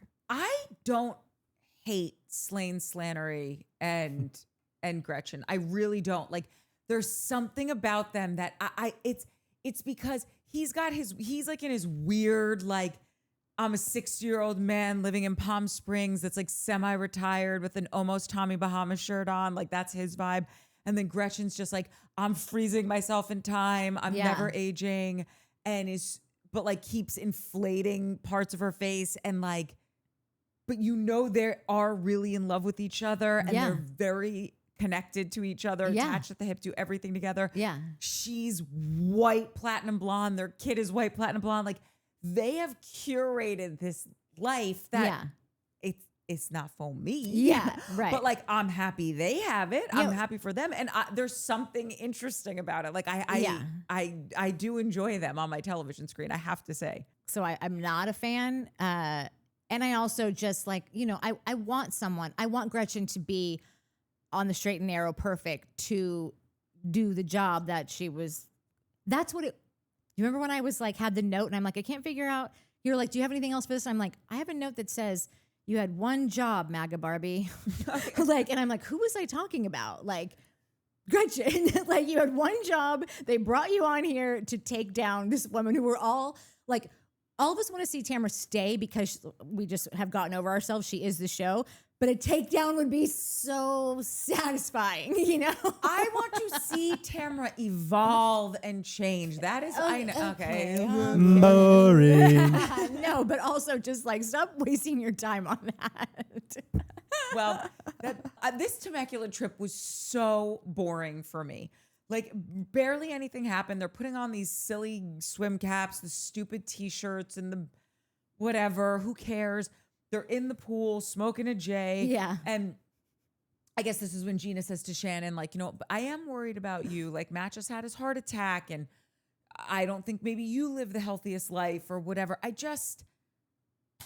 Okay, is this the conversation to be having while you're smoking a joint? Like, I am trying to give her the joint. no, right. Like, I'm confused. Like, well, guys, this is not the time nor the place. Yeah, and her turning down the joint because she has a cough. And she goes, how long have you had the cough? And she's like, 2005 or something. Yeah, she's like, when did the real estate boom crash? Somewhere around 2008. 2008. But like, shockingly, Shannon is doing the right stuff at every turn in this episode. I know. Like, no, yeah, you're worried about my health. I think I'll turn down the joint. Or like, she's not hammered and like going off the rails. She like,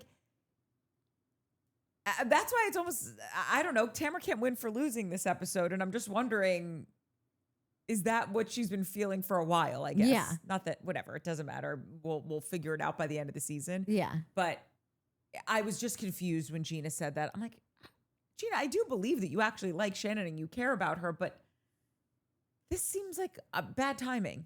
Yeah, no, it totally is, especially because she went after Tamra for doing the same thing. Is the stoner the one that drives the Raptor, the Ford Raptor? I don't know who drives a Ford Raptor. No, that's Tamra. Tamra drives a Ford right? Raptor. Yeah, when they were driving out and she picked up Yeah, then the Jen. Yeah, I think it was Tamra. Oh, I thought that was just like a car that like the show gave them to. Oh put God, no! I everyone think in. that belongs to her. And Eddie. That totally makes sense too, actually. Yeah, that's like $120,000. Yeah, I fucking remember super truck. when Greg bought one and he Yeah. and he got that dumb blue, like Yeah, the electric blue dumbest color. color. She had a dumb ever. color, I think. Tamra, I think she had like a greeny something. Greg's was, it was the coolest truck you could buy, and he decided to put the worst dumbest color. on Yeah. it. The tracks. But he would like loved it so much he would like take photos of it in his driveway. it's so Be like, sick. check it out. I'm like, your neighbors are so pissed. Yeah. Because he lives in like a dope neighborhood, you know? So he's got that this thing car front and isn't center. reading Brentwood. Yeah. Just in case anyone look up Brentwood and you'll know what we mean. Okay. Then the next morning we get to the dueling breakfasts. Yeah. Shannon is cooking her breakfast in Temecula. You can see she is actively not taking the bait from Tamra. She doesn't want to engage with her. And Jen, who by the way is having such a great season, especially because last season was a train wreck for her.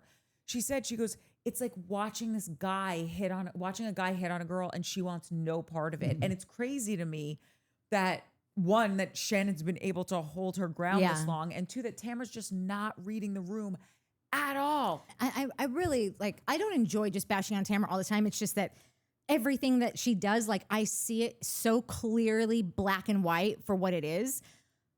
Like she always gives herself away. That's the thing that like makes it hard to even feel bad about it.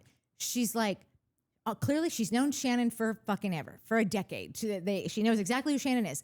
I am also a person. Everyone knows this about me. I cannot do two things at once. Certainly not read cooking instructions and answer questions, like, because I'm already not like, that's not my bag. Yeah. So like, it's not going to turn out good as it is. Yeah, I was and gonna so say, at and you're least, still not going to get it right. yeah, I'm still not going to get it right. So she knows this about her friend. To know someone that's like that, it doesn't take more than a couple times of even hanging out with them before, like, I will straight up tell you, like, I would love to keep talking about this, but I cannot type this thing and answer your questions. Like, it's not happening.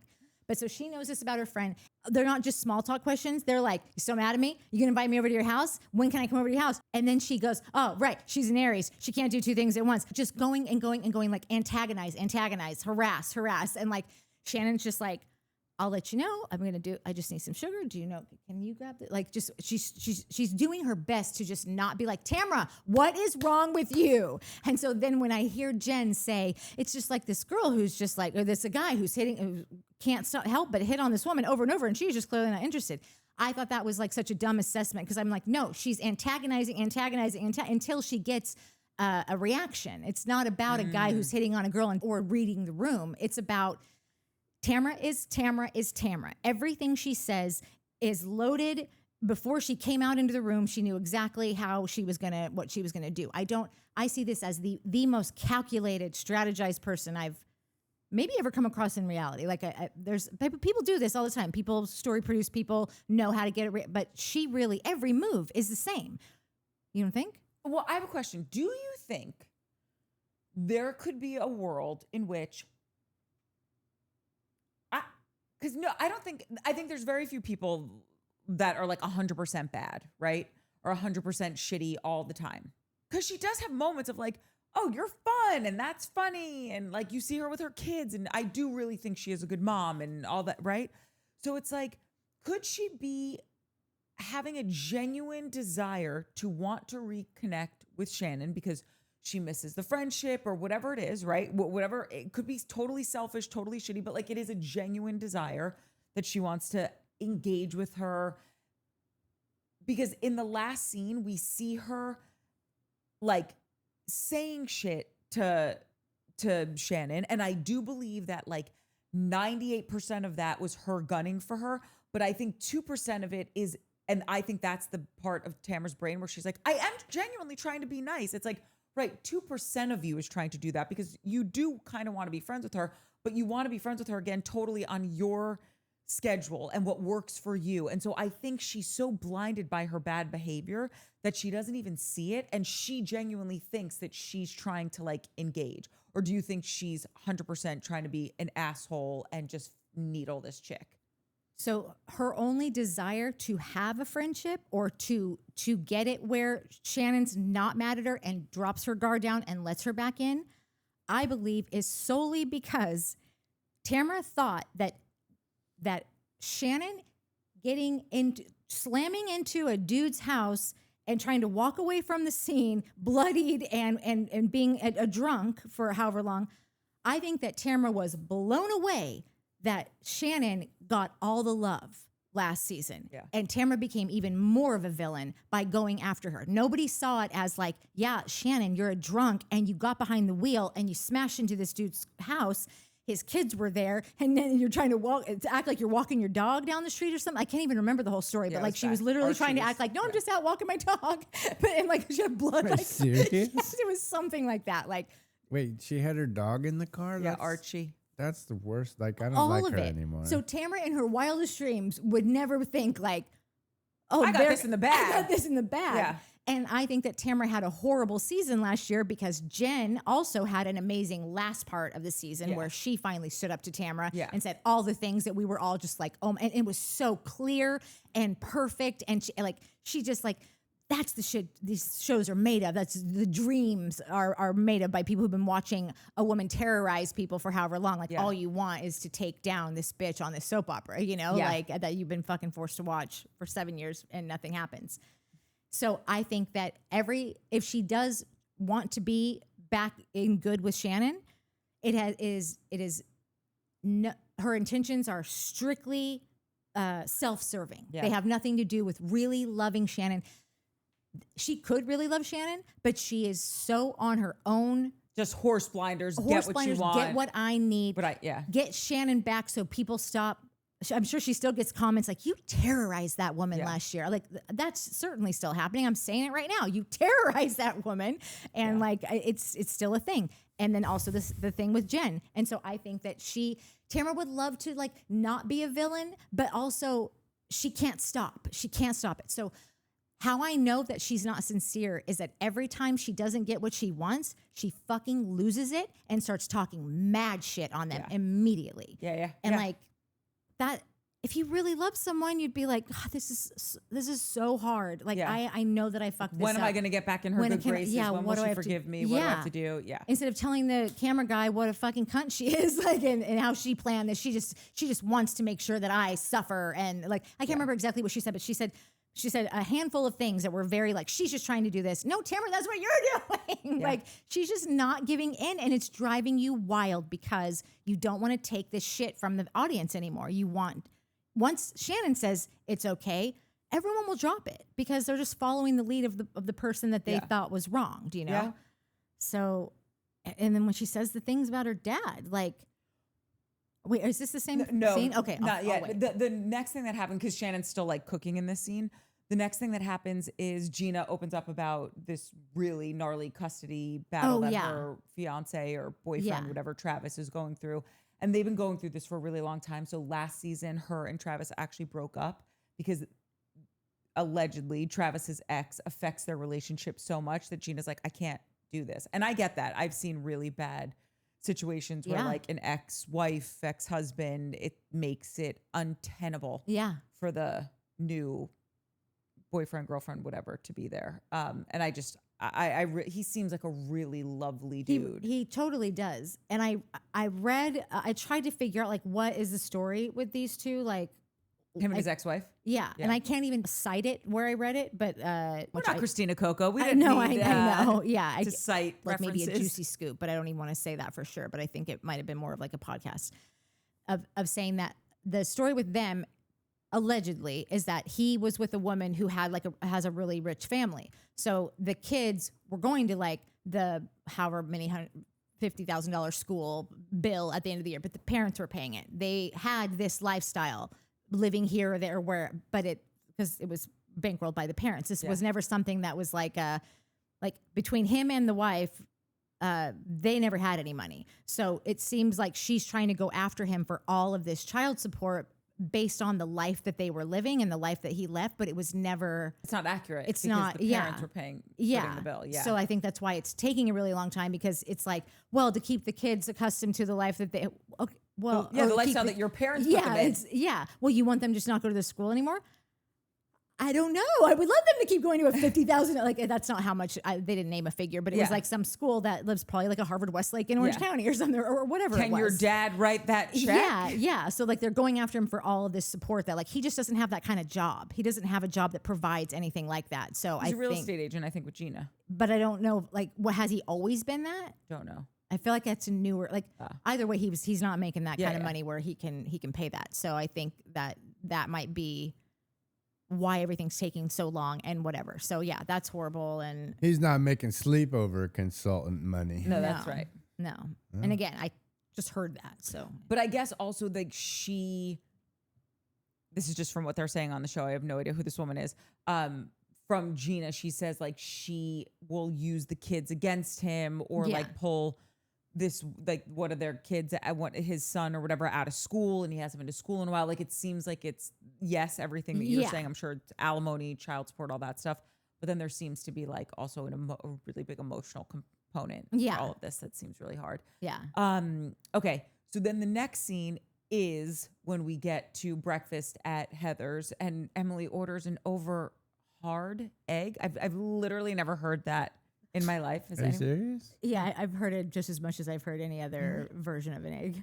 Yeah. I've never heard, can I have an egg over hard? What? Because you order over medium, right? Like over medium, but only because, listen, I'll give you over hard is like, what did you just say? Yeah. But I don't like a super runny egg. So like I do my fried eggs. No, listen, champion egg maker. Right here. No shit. But like, And I, like a chef, would never serve it hard. Your egg, perfect egg. But I'll take it. I would rather have. Not many people can cook that egg, right? And so you're like over medium, over easy. They're bringing you out an egg with a loogie still on it, like you haven't even fucking cooked this egg. Yeah, I had never heard it in my life. I don't know if I'd ever heard it until I started dating you. Yeah, I'll take that egg over a runny egg all day long. Only because most people can't time an egg perfectly. That's just like a little bit around. Anyway, the meat and potatoes of this scene, which was super interesting to me, is when they started asking Gretchen, like, oh, so do you want to get married? And really quick before we get into it, I thought Terry just said the sweetest thing ever, because they were saying, you know, when we got married, it just kind of, it's all one pot. And Terry goes, we're literally one person. Yeah. And she laughed and looked so cute and so They happy. have- And I just think, I love it. And I know that she's good at her display control, No, but but- like they seem like such the perfect. Lid for his pot. Yeah. Yeah, no, they seem nice. It was one thing to go back to that chef, and I'm a chef stan all day long. If you got chef in your name, I love you. Matter of fact, we went to go see Jay, and he was like, we've got 2 Michelin star chefs here, and one of them was in the room we were in, and Jay was like giving us a tour, and all I kept doing was like peeking over my shoulder to stare at this dude who's a I'm Yeah, like, that's Jay, insane. I don't give a fuck what you're saying. Can you introduce me No, to this I man, know. please? And I Can just kept touch thinking, him? like, we can leave. We don't need to talk in here. Yeah, like, I don't- are you're we thinking disturbing about this? like science Yeah, stuff. And like, yeah, totally. like, and he was on the phone, and I was like, Jay, we don't need to. We could just like. I was nervous hearing that we had just the invaded the bothering- space of a bothering Michelin this chef. artist. Yeah. Yeah. Especially because I know that Mike looks at them like they're professional athletes, like Because they are. right, or like Yeah. or like actually much higher than that probably, Yeah, but much, like. much better. They're the Yeah, people who yeah. take care of professional athletes. Yeah, I'm just saying that like it's that kind of like, wow, I just saw Jose Canseco. Yeah, totally. Yeah, you give me an act like Tom Cruise walked in, I'd be like, oh, that's cool. If fucking Anthony Bourdain or like some like crazy chef or walked in, I would be like, I would crap in my pants. That's funny. But the chef, it's funny to see who ordered that little party, that sleepover, because she was like, can I have an over hard egg? And he's like, I would literally never fucking serve that. Like basically spit in her face. And then the next day, can you do poached egg? And he's like, I can. Like totally annoyed because it's such a pain in the ass to make a poached egg. And then what's her face is like, I would like an egg white omelet with no cheese, processed that, la da da. And he's like, it's 100%. You got it done. Yeah. Like she's paying the everybody, bill. she got no problem. Yes, Yeah. ma'am.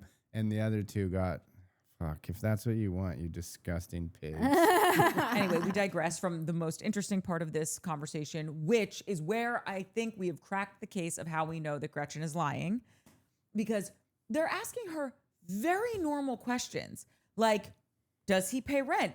That's a completely normal question. If you own the house, if everything's in your name and you take care of all the bills, so do you guys just split everything? Like they're not giving you an unsolicited vaginal exam. Like these are normal questions. And I get it. Like, don't count other people's money, but they weren't saying how much do you have. They're just saying like, oh, so you guys then just split everything. Like you don't have shared bank accounts. These aren't taboo subjects. But she got so weirded she out did get about so it. weird. Yeah, and that she was- started stammering and she goes, I'm feeling uncomfortable. These are just weird questions. And to me, that was the same energy she had when they asked her in the car, did you go to the hospital? Yeah. And so clearly she's trying to hide something about her relationship with Slade and their finances is not completely copacetic, or the way that and I'm only saying this because I feel like she puts religion out there as like a big thing for Yeah. her. Like, is this not Christly or something like Yeah. that? Like she just is so concerned with everything matching up to this perfect polished thing that as soon as she's asked a question that is a completely normal question, she's like, this is weird, I'm uncomfortable. And I think that's what happened to her in the car, where all of a sudden she starts feeling like, wait, I don't want to get into this because it is a fucked up thing. And I did go to the hospital. And so what I think happened was what we did say in the episode, where Gretchen's lying, but then so is Katie. Like Katie tried to cover up that she talked about it or Yeah. whatever it was. Yeah. And Gretchen actually did say that. So what Katie says is correct. Gretchen did say it. Yeah. But Katie still said it. Yeah. Yeah. We did it. You're welcome. Yeah. Anyone agree with that? It is weird to me that Katie is still like, she could easily just say, like, just really leaning into the fact that she was just covering for Gretchen, because she told me this thing. I didn't realize it was a big deal, but then I did say it. But like, she definitely said it. Like because that would be so much more believable to me whenever, and like, listen, you could totally like screw me on this. Like you could totally like finagle your way into me believing you by doing just this simple thing, which is giving up one piece of accountability about a lie that you did tell, but it was in service of someone else. And it did happen. I was just trying to protect her. So I lied and said I didn't say anything because like I realized I probably shouldn't have repeated what she told me, but she fucking told me that. But like, so the lie was in service to someone else trying to protect a friend. That would make me be like, oh, well, what are you going to do? Like, I get that. That totally makes sense to me. The fact that she is still so 10 toes down saying I never brought that up to Kiki. I did not bring that up. Like, why are you lying about that? Like, what's the point of this? Or even if Kiki said, I brought it up, oh, did you guys talk about anything from the show or Naked Wasted? Yeah. And then you sang like a canary. It's still, to me, it's one and the same. Whether you brought it up or Kiki brought it up and you talked about it, you're still saying you didn't speak about it with her. It is, but it's also then if Kiki already knew and she brought it up to her as more as like getting like getting somebody to confirm it, then I'm dying to know who the third party is that told you that. Was it Gina Shea?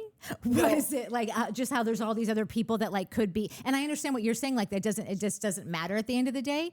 But the reason it does matter to me is because I think it might make the story juicier. And like, I would just, right now, this story is so fucking dry toast. Gretchen said it on Watch What Happens Live. They said, who was the second person that knew? And she said the name. It was like another blogger, I think.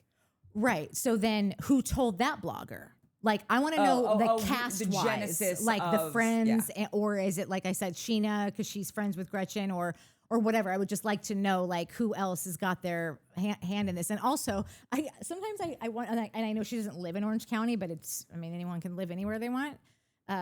Sometimes I think that, cause like we're not seeing Sheena in any of these like cast photos, like all this stuff from the Valley is just like, they're at these events and these parties or the girls are walking down the street. She is not in any of them. Lala is in all of them. Schwartz is in there somewhere, kind of behind someone. He might still be a friend of, who knows? But Sheena's not in any of them. And so I keep wondering, like, are they trying to shift Sheena on over to Orange County? Because I feel like Sheena would move to Orange County to be a housewife. Oh, she totally would. I don't think they would do that, though. It's very rare that they've only done that one time in the history of Housewives where Taylor Armstrong from Beverly Hills was a friend of in Orange County for one season. Yeah. And it didn't go that well. Like they never do that shit. Yeah. Not saying that Harris told me that. I didn't even remember that. I think when I saw her on Orange County, I just assumed that she had moved there and like that was just what, like she lives in Orange. She was living there. Oh, she did live there. Yeah. Oh, it's the hopping from franchise or show to show on Bravo. Okay, well, for specifically in the Housewives. For Housewives. Okay, yeah. So I'm going to go out on a limb and say that the reason that, first thing, I do think it's weird to be asked those questions. That shit is private. So I understood why Gretchen was, you guys got a lot of questions about the very specifics of like who pays for what in my household. And we're on a show that is all based on people tearing each other apart and going back and reporting what was said. And then especially to someone like her who has only endured all of Tamra's shit of like, he's a deadbeat dad, he doesn't pay his taxes, he's on the hook for this, or like all the things that Tamra's just gone after forever. So I could see her definitely being like, why are you asking me all this stuff? Because they weren't asking if he was rich. They were just saying, but they were asking, do you guys split rent? Right. But like, that's wasn't even that. I feel like the conversation somehow started with joint checking accounts or separate. Do you guys want to get married? That's how it started. To Gretchen? Gretchen, yeah. They said, Gretchen, do you ever want to marry Slade? And she said, no, I would love to. It's just not it's not that important necessarily. And they were like, oh, is it? I know the reason you didn't want to do it before was because he was in so much debt and you didn't want that to touch you. So is that all cleared up? Like that could be an invasive question, right? Like, is that cleared up? That I understand. But just to say like, do you like how do you guys live as this modern couple that's not whatever? Like, I just think, because I think there's a way that she could have answered the question that didn't leave more questions at the end of the day. I have a theory of what it is. And I didn't know because I didn't know what his kid situation was. So I had a friend who was with someone for a long time that had a previous, had kids with someone, a former partner. And if you are on the hook for child support, they would have probably gotten married sooner had he not been dealing with back child support and whatever, because the second that you merge together like that, and like if you're going to file your taxes together, now this is your income, that person can take you to court and say, you make this much money. Well, my wife makes this much money. I don't work. Yeah. But she would be on the hook to pay the child support of a fucking previous partner and 2 kids, and maybe even medical bills that he owes for all the shit that, like, I'm sure his son. But then went through. because she did talk about that the first time around when she was on the show. She was like, there's so much debt, there's so much, and it's all because of, obviously, horrifically so, like, he has a very sick child and the alimony payments and all that. She said all of that. So then why not just say, like, when they said, oh, is all of that cleaned up? She that's when I thought she did answer it well. She was like, it's not even, she's like, no, and it's not even that. It's just like, she did touch on it. I would say it is that, because it's almost like it's almost like when you're asking Teresa about, so what, are you pissed at your husband for? It's an open investigation. It's still an ongoing case. I'm not allowed to talk about it. If she says, if they say, does he split rent with you? And she goes, yeah. Oh, okay. That's now evidence that they can pull up in court. She said that you pay for rent. What is the rent? The rent is $5,000. So where are you getting that $2,500 from? You're basically just handing over evidence, like, with no regard. That's an amazing point. Never thought of it. Because I thought, do you know why? And you could be 1,000% right. I was thinking, because I feel like his older son was the one who was healthy. And he's got to be, this kid's got to be almost 30 now. Yeah. So there's no child support left there, right? However, It'll be back though. Back payment on child support, Yeah. Totally. Because that does not go away, and it only accrues interest. For sure. I think where it's more tricky is with his child that was really sick and had all of these medical bills, and that's. I was thinking, this poor kid passed away. Yeah. Like it's. Yeah. It's over. I didn't realize that it's not over. Like, you could still be paying that off for the rest of your life. And you could never, ever make, like, that. It could be $10 million that was racked up over the machines that it would take to, like, that kind of illness for that amount of time and all the doctors that you're doing, you're taking them to see anyone who could possibly do anything, specialists and whatever. And it's like, if you know that you're never going to make the kind of money where it's like, I will never have a mortgage. That's the amount of money that I owe to this hospital. And some people, like, I don't know what this says, and I could be totally speaking out of my ass and regret this, but, like, I personally just think that, like, the government has to step in on some, like, medical, like, you want them to die? Like, I can't pay $10 million for you. Thank you for saving my life. But, like, I will never have $10 million. I'm going to kill myself trying to work this hard to repay it. Or this child is dead. Yeah. Like, how much more? What do you want from me? And so I'm not pushing, like, socialized whatever, like, oh, everyone should have to pay for me. But, like, at a certain, like, hospital bills are the last thing that I would prioritize. Like, if I've got 50 credit cards, I'm paying my credit cards first before I'm paying a $10 million hospital bill that I'm never going to get to the bottom of. And, like, there's some crazy statistic that, like, basically, God forbid you get diagnosed with something horrible. You've got, like, a 50-50 chance of going bankrupt from it, which is just crazy.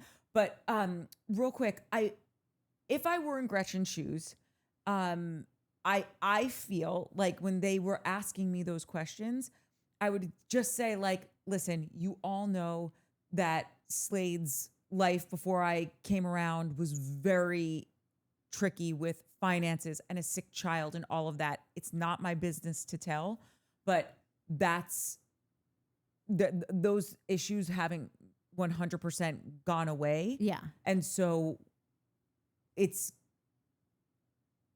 been a contributing factor as to how we live our life currently. And I don't want to talk about it because it's not, like I said, it's not my business to talk about, but that's part of why we're not married right now. And it would have shut the conversation down. You're on a reality TV show about your life and you bring this partner everywhere with you. Like, you're a fucking Siamese twin with him.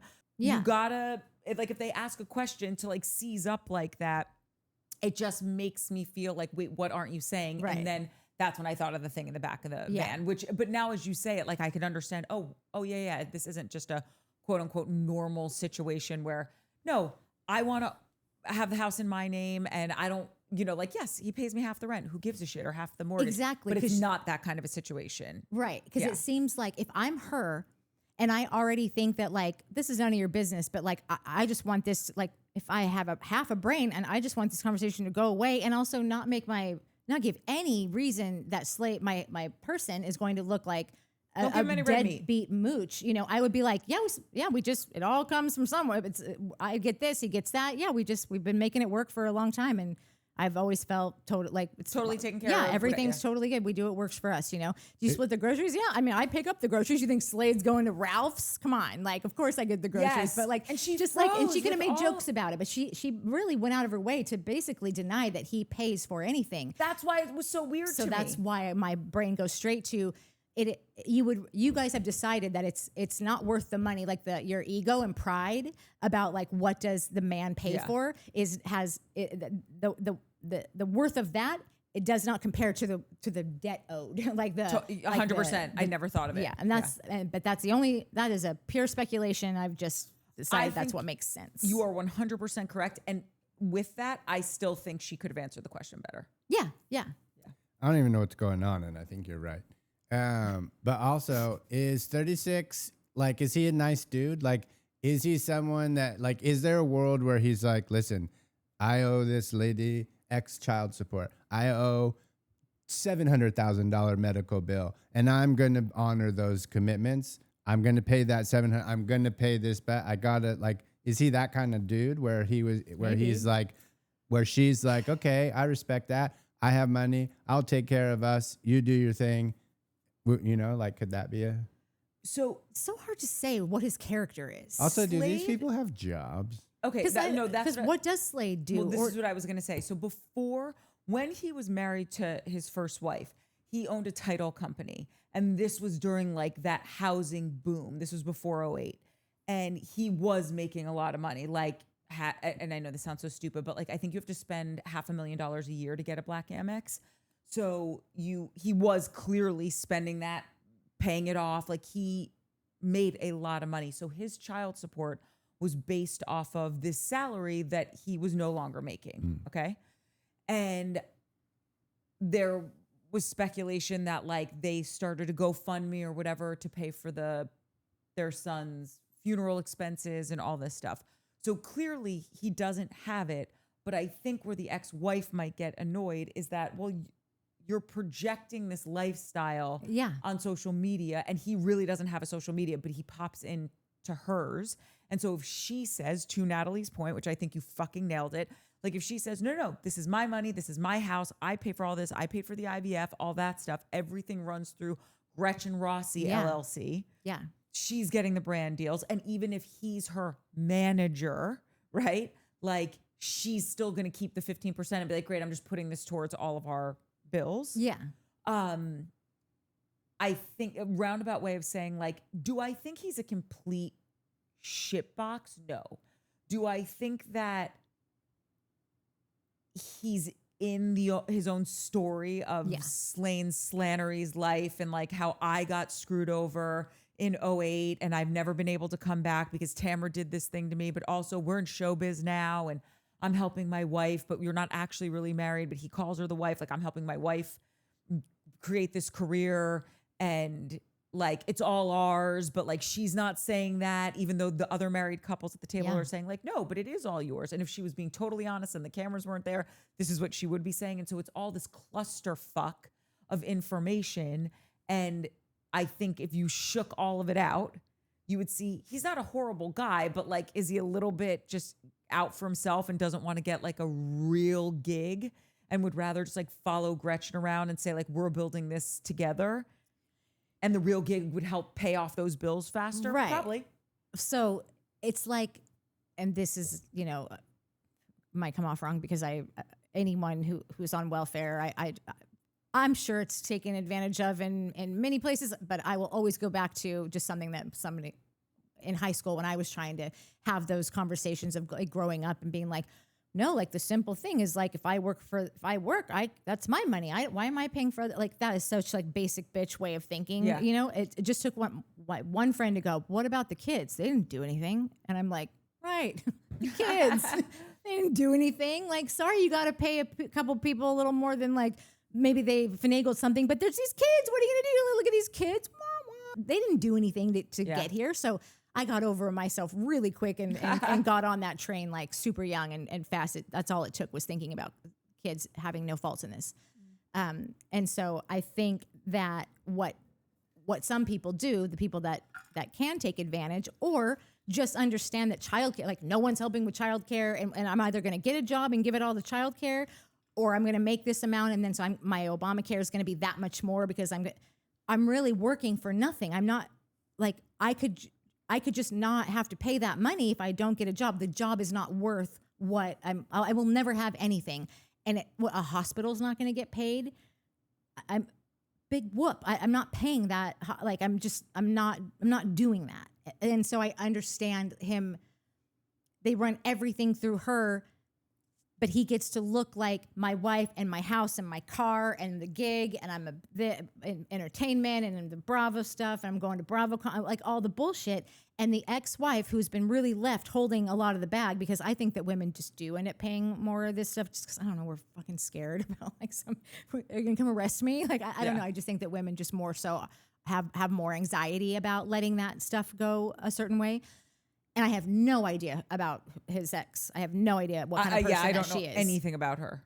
But if you were a gun to my head, like who took on more of the brunt of this sick child and the health care and all the things, she probably did. Yeah. And then to see this Instagram perfect life being lived by someone who like gets to have it all, but none of it's on paper,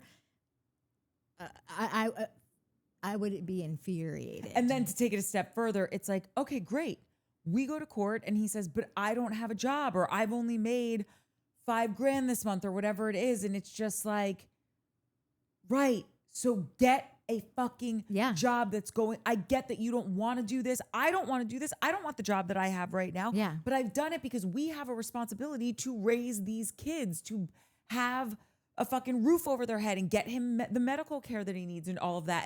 And then also, I think both of them just got handed the most horrific hand a parent can get with having a sick child. So it's not just like, oh, there was this flash and cash lifestyle that you thought you were living. Yeah. And then he's maybe paying the child support for a minute, but then you get this diagnosis. And unless you really are insanely wealthy, like Heather and Terry, how do you keep up with those bills? Exactly. And you're just going to work forever, 40 hours, 50 hours a week, and just hand the whole thing over. And it's never going to get paid. You're like literally like your Excel spreadsheet says you'll be done in fucking 2097, and you're like, I'm gonna be dead then, like, and I still won't be paid off. Like, I wonder if because he could easily not have health insurance, and she could be like, well, I'm working this job that I can't stand, so I can have health insurance to give our children. Like, I get it. You're on this show. Fucking figure it out. Like, you can be on the show and have a job. Like, I think that's kind of what, But and with all that being said, I stand by my original point. She could answer the question better. Yeah. But you're right. You're totally right. She probably just doesn't even care to think of it. It's probably more important to her to not have to hand over a single dollar. And it's just like, nope, just not going to. And I'm just going to say you guys are being weird. And like I said. Right, but then say that. Do you know what I mean? Well, she did say that. She was like, a lot of questions. These are weird questions. Yeah. And it's like, no, just be like, guys, I know you're just asking because you care or you're curious. I don't talk about any of it because it's just gotten me in hot water in the past. Yeah. We love each other very much. Like, Totally. Yeah. It was almost like she was trying to offer evidence to the contrary. That's what, because she was throwing him under the bus so much. We're like, no, he doesn't pay anything. No, we don't. No, he does. Like, that's embarrassing. Like, if I did that to Mike, he'd be like, what are you doing to me, man? Like, you're telling everyone out there I don't do dick all at I'm this a house. grifter to my girlfriend. Yeah. So, that's it. That's it. Okay. So then our last scene is when the girls in Temecula are having breakfast. And this is when, we kind of got to this scene like mid-conversation when Shannon was talking about just that, like, I guess she had a very traumatic childhood where I guess her dad could be volatile. Yeah. And it always led her to be nervous. And not for nothing, the proof is in the pudding. Shannon is a nervous person. You can see she does wait for the other shoe to drop, or isn't fully trusting with people. And I personally believe when Tamra said, like, well, didn't you also say like your dad had a drinking problem? You're baiting her. Like, you're just trying to be connecting the dots. So it's like, right. So, and alcoholism can be hereditary, which means you must have it. Like, and fucking again, good for you, Shannon, that you didn't bite. You just were like, you know what?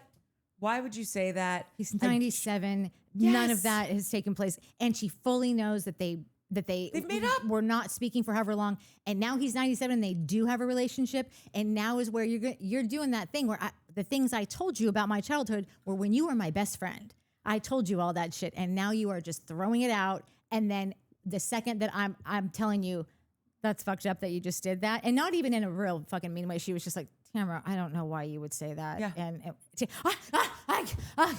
And then that's when she storms off, goes inside and starts naming off all the things that she's just trying to do that. She's just trying to do that. Have another mimosa, Shannon. Yeah. She wasn't even drunk when she was having that conversation. Like, has not learned a single thing, does not give a shit about this woman, is just so pissed that she cannot manhandle her. Her plan of wrangling this situation back in favor, in the audience's favor, is like not working. It's happening again. Oh my God. And like how frustrating that must be. Yeah. I think that she looks at Shannon like a pathetic idiot. And she thinks, I cannot believe that this pathetic idiot is still getting one up on me. Yeah. Like, I don't think Shannon's a pathetic idiot. I think that Shannon is a very, very real human. Me too. With problems that I don't wish on anyone. And I want to embrace her. Same. And I, all while still understanding that would be a lot for her to be your best friend. Like, that would be a lot. But like, I'm not her best friend. So I just get to enjoy her and appreciate her authenticity. Yeah. And that's it. And Tamra is furious that she can't get a handle on this. Agreed. I love that. I love that for Tamra. Crazy, man. Should we go to commies? One thing from just that was on Watch What Happens that I thought was interesting that I didn't know. When they asked her the question, when they asked Tamra the question, who do you think's marriage is going to last longer, Ryan and Jen or Alexis and John? What's his last name? Jansen. John Jansen. I can't remember how Andy posed the question, but she's basically saying that like, Alexis and John will not make it longer, or like they're going to break up first or whatever, which I didn't realize. I was like, oh, I thought she was friends with Alexis. And then they ask her, are you friends with Alexis? And she says, no, they're not friends anymore. And I am curious to know why they're not friends anymore, because did I miss something? Haven't they been friends this whole time? No, they had a falling out. Oh, they did. And I just end of her being on the show when, like, There was Alexis this weird being competition, like last season. Gretchen and no, when Gretchen left the show, yes, okay. exactly, several seasons ago. Oh, so they have. I'm sorry, I don't know why I thought that they were friends, but they haven't been friends for all this time, pretty much. Then how about this? It's been a minute since I've rewatched. I don't think when Gretchen left the show, or even Alexis, they may have left the same season. I think they left on a shitty note, and I don't think they've ever had any resolution there. You know what would be funny is if they brought Alexis back next year, and there's like Alexis and Shannon's beef, and then there's Gretchen's and Tamra's. I think it might be the only way, or you would have a joint equal. Well, it would be a reason for Tamra and Shannon to put their shit aside, or Tamra and Alexis to put their shit aside, right? And Gretchen and Shannon to go together. You don't know how that beef sandwich would pair up, right? But I feel like the two vets would trust each other first before they would trust the two ding dongs. Like they would probably. Well, if Shannon doesn't ever forgive Tamra, of course she would want to be friends with her arch nemesis Alexis. Yeah, totally. I'm just saying there's a lot of different ways it could play out. No, so I'm queer for that. But like how there was two questions about this, it just made me think, what are you guys trying to do? Is this one of Natalie's completely conspiracy theories? But like Alexis is no longer, there's just no reason. Those questions were just, they felt out of the blue to me. And so to have two back to back, it just was like, but not even back to back. Like they waited a few minutes and then brought that second question up later. I feel like, and I applaud this. This is because this you're just taking advantage of like the technology available to you in the times that we are alive, is that Bravo can put out a little thing and then just check the temperature of the comments and be like, are they into this? Does that seem like something that's trending now or whatever? It's just like how, and I'm still, this could easily not happen, but I lean more towards it being a possibility. Do you remember when I got on this kick where I was like, on that Summer House reunion, we heard, can I get a mic check for Hannah? But it wasn't that. It ended up being like, Hannah, can I get a mic check? So Hannah could have been the AD. Yeah. But either way, we didn't hear any control room. That was not happening throughout the reunion, on all of them. That was the only little snippet that we really heard. And it was so specific because Paige is there and they're talking about Hannah and their spinoff is maybe happening. Are they, aren't they? You know, and no one's talking about it.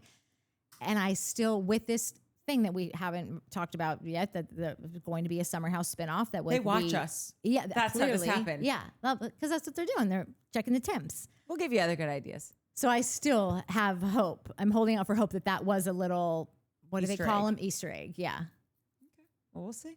It's the only fun way to do this show is to just like drum up some other business. Okay, yeah, that's all I got. Okay, commies. Okay, professional curious person.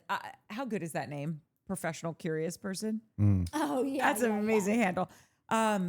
You know I love this channel when I'm watching a Housewives recap, and I just want to say thank you, and we appreciate Soups. You know I love our audience when I'm giving a Housewives recap. Look at that. Yeah, look at us doing giving. for each other, just loving each other the One best hand way we feeds know the how. other.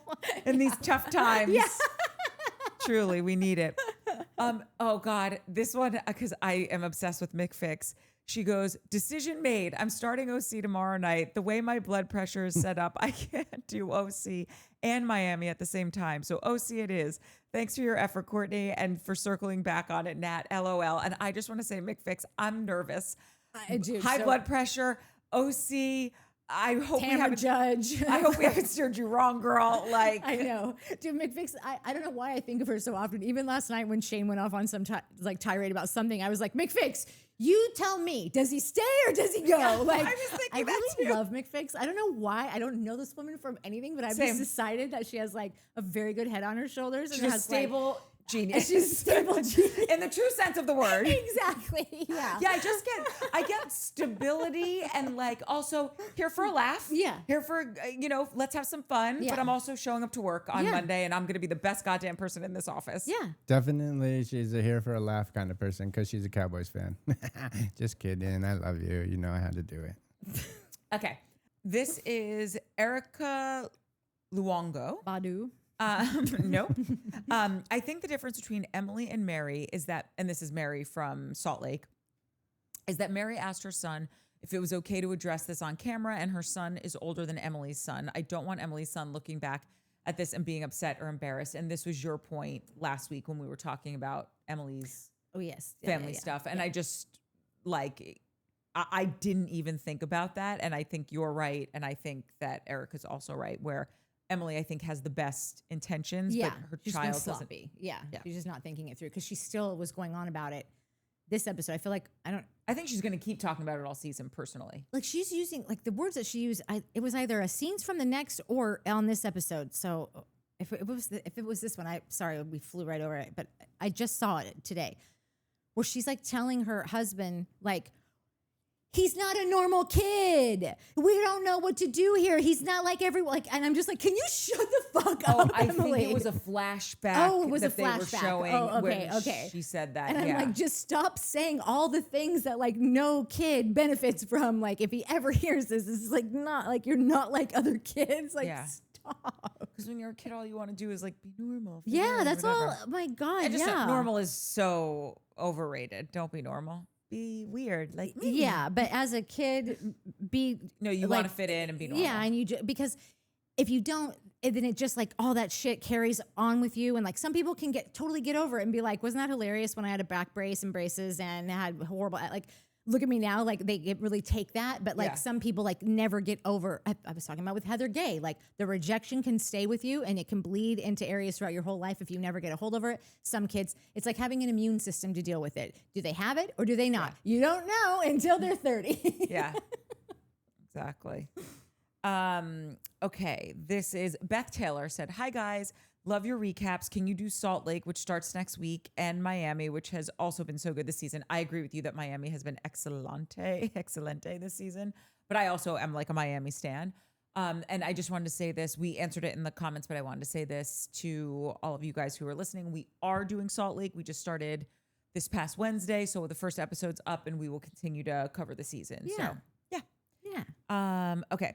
Pat Clark said, Mary's conversation. Oh, this is again to Mary on Salt Lake, but Mary's conversation with her son is the best 2 minutes of reality TV ever filmed. I can't stand Mary, but I give her a lot of credit for those 2 minutes. And we just had talked about it so much and how authentic it was that other people are obviously feeling that. Mary Aika Kent said, I love Heather. Let her take her acting classes and comedy classes. Who gives a shit? And there were a few comments that said that. And I loved seeing that. Nobody cares. Like, guys. I know. I was glad too. Because people are here for it. Yeah. I thought that people might be like, oh, sorry, rich lady, you can't do your rich lady stuff and go with the kids and do the acting. I thought that we might get that, but we didn't. No. People were like, no, let this bitch do whatever she wants. She raised 100 kids. Go for it. Yeah, go with God. Y'all got to watch this. This is about Heather. I am the mother of 2 trans kids, 19 and 26. I don't usually watch OC, but I got hooked when I broke my foot. Hope that is healed. And yes, I am zooted. I am loving. I love that she always offers that up. Just so you know, I am drunk right now. Yeah. But I mean all of this. Yeah. Stoned. That's stoned. She's stoned. Oh, I thought that zooted was drunk. No, for her, it's stoned. Oh, we got to get you some Heather weed. That's how she broke. Yeah, we definitely did because that's how she broke her foot. Yeah. I'm loving Heather. She's a good trans mama bear, and I can't imagine how hard it is to navigate this in the public eye. And we said it last week, but it bears repeating. I cannot agree with you more. To do that in the public eye, I really think she's doing it as flawlessly as one can. Agreed. And her kids seem to be all the better for it, like how she's handling it. Yeah. You know. Laura Caver said, Courtney, that intro had me lolling. Is bad fashion in OC actually a thing, or is this a phenomenon unique to the Real Housewives of Orange County? And I just want to say, yes, it is unique to Orange County. However, that is not a shady comment because there are all areas of the world. I am from New Jersey, and in New Jersey, we are known for high hair, gold chains, and animal print. So it's what you make it, you know? Like, there's got to be a chick in Orange County who's got great style. There's a girl who can come out of New Jersey and hopefully do something with the traits that she got from birth, basically. And so, yeah, it is an Orange County thing. Like, you know, it's just very, like, I feel like Orange County is like the mecca of franchise restaurants. Yes. Like they've got everything and they've got parking. Like it ain't bad when you come from a place with no parking. Like you can definitely go there and be like, oh. And the trends really take hold where everyone starts to do it. So that's where they all start to look the same. It's like mass manufactured fast fashion, and I mean, if you have a ton of money, then like you're shopping outside. But like even they still are like, it still looks like Orange County. Like they still do it in a way that is very. I feel bad because I'm sure that we have viewers from Orange County, but I also think if you are from Orange County, you're probably in on the joke. Like there is something. That's why I liken it to like, yeah, everyone knows in New Jersey, like you could be so tacky. It's the animal print, the high hair, the nails. Yeah. By the way, my nails are long. It's like stereotypes exist for a reason, and they're not all. Some of them are awful and hurtful, but like. No, it is true. You go to New Jersey and there are a lot of people that look like that. But then there also are people that are in New Jersey that are chic and have taken the animal print. And you just do, this is my one animal print moment in a shoe. I also have a leopard print bathing suit. And that's it.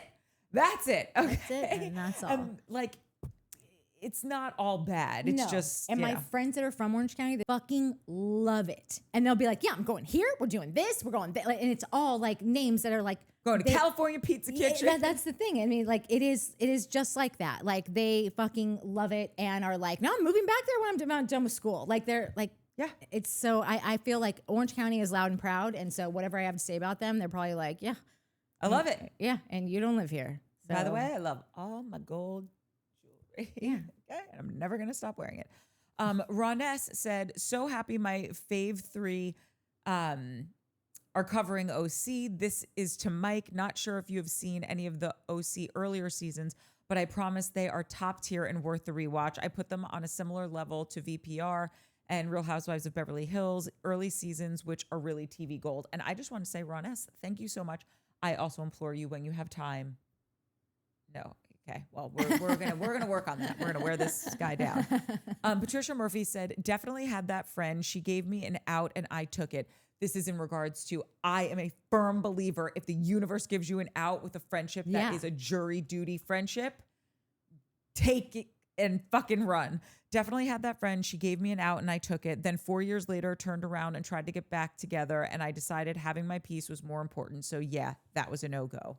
Shannon, run like a thief in the night. Patricia Murray, proud of you, girl. Shannon, I wish you lived here. I feel like you should be sitting on this couch. I really like. Shannon's a good time. There are a few people that like we keep up with that I'm like, Yeah.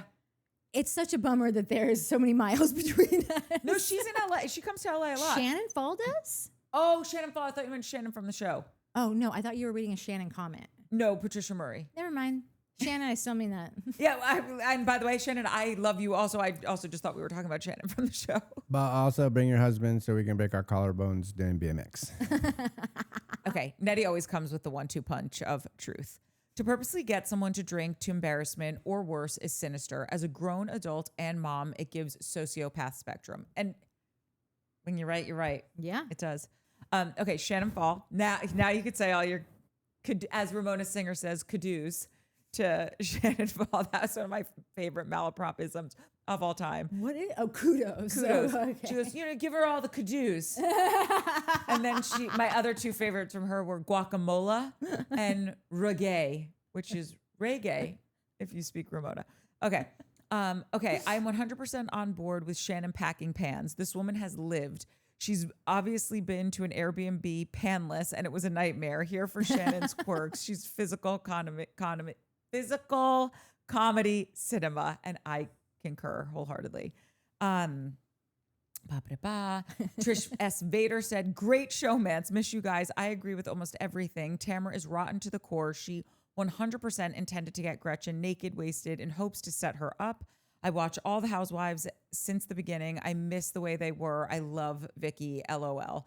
And I'm touch and go with Vicky. I love her as good TV, and I do miss the way the franchises were. I could deal with some old school Veebs up in this bitch.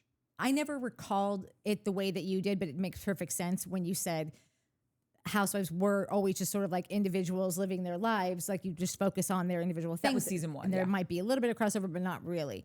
And that Tamra is the one that came in and changed everything and made it to where like she became great friends and they did build like these relationships. And I think it's funny now where we're at. And with Tamra saying this show is conflict resolution, it's conflict resolve. Like that's what like, she has decided that the show is.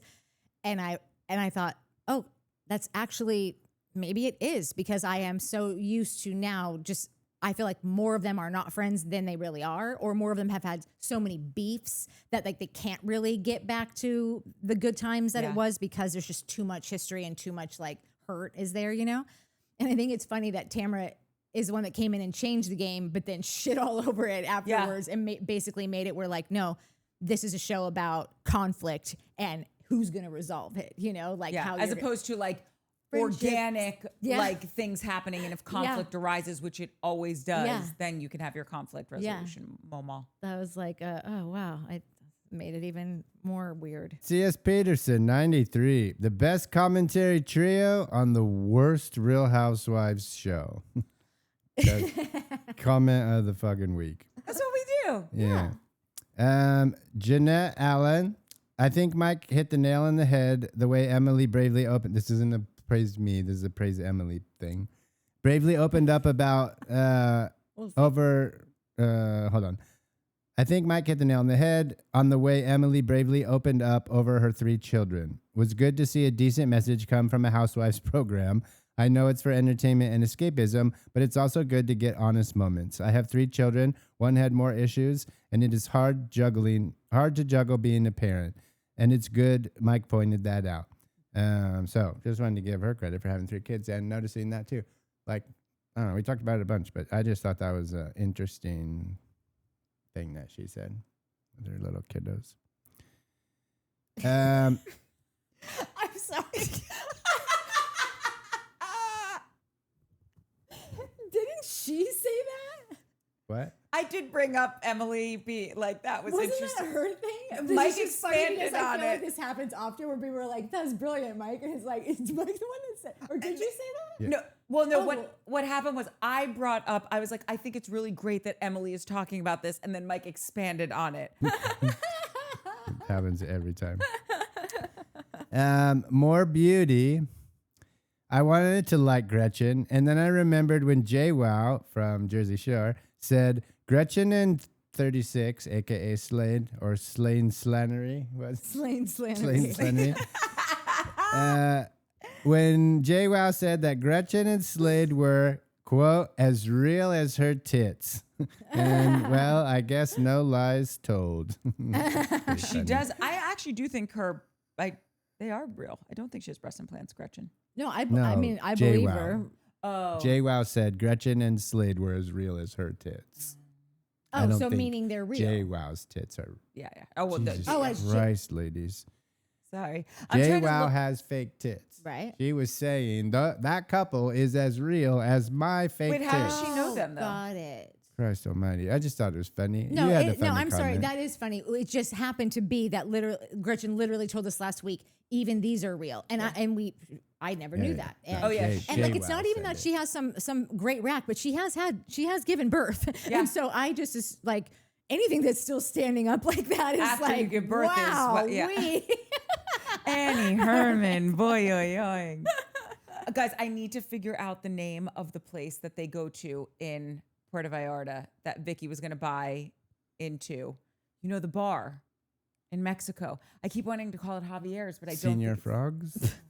I'm Googling I it feel right like now. Javier sounds familiar. It does, but I don't know if that's, and I have to figure it out or I'm going to kill myself. So Okay. keep going, Mark. Dude, there's the perfect timing for this next comment. It couldn't be any better. Patricia Murray. Poor Mike. He looks so lost.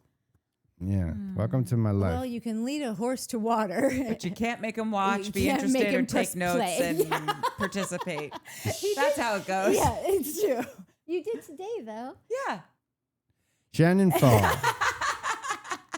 That awkward moment when you realize Emily's husband looks like an older JT from Southern Charm. That was, On point. it was. And I also, it reminds me that sometimes JT will pop up in like my TikTok or my Instagram feed, which I don't follow him. In fact, I loathe this dude. And I just think it's so funny. This little brother's still out there bopping around. Help. This little guy. That picture of him that he posted nude. Yeah. Like, Felt who cute. asked Might for delete that? it. Nobody. Blech. Another Shannon. Andalays! On delay. Oh! Sorry, we're going to whoop it up at Andalays. Sorry. Nicheless Boomer. Fast whip cream for 2. Cream, coffee mug, immersion blender. Easy cleanup. Love an emerge. That's what an immersion blender is for. And I'm going to finish out with Pat Clark. Pat's been on vacation. We call it a know. boocation here, Pat. Why do you call OMG. it a bouquet? Because you're with your boo? Yeah, because we're going on vacation. So Yeah. it's So vacation. cute. That is so, honestly, I want a t-shirt that says bouquet. Oh my God, I'm ready. I'm buying a house in Orange County. I want a t-shirt that says bouquet. Yeah, I'm on vacation. Yeah. Pat Clark, OMG, I feel so nostalgic that I'm back with my people. I had a wonderful summer, but I'm glad to be back to my reality TV addiction and the 3 of you. Likewise, Pat. I hope you had fun. I hope you played tons of golf.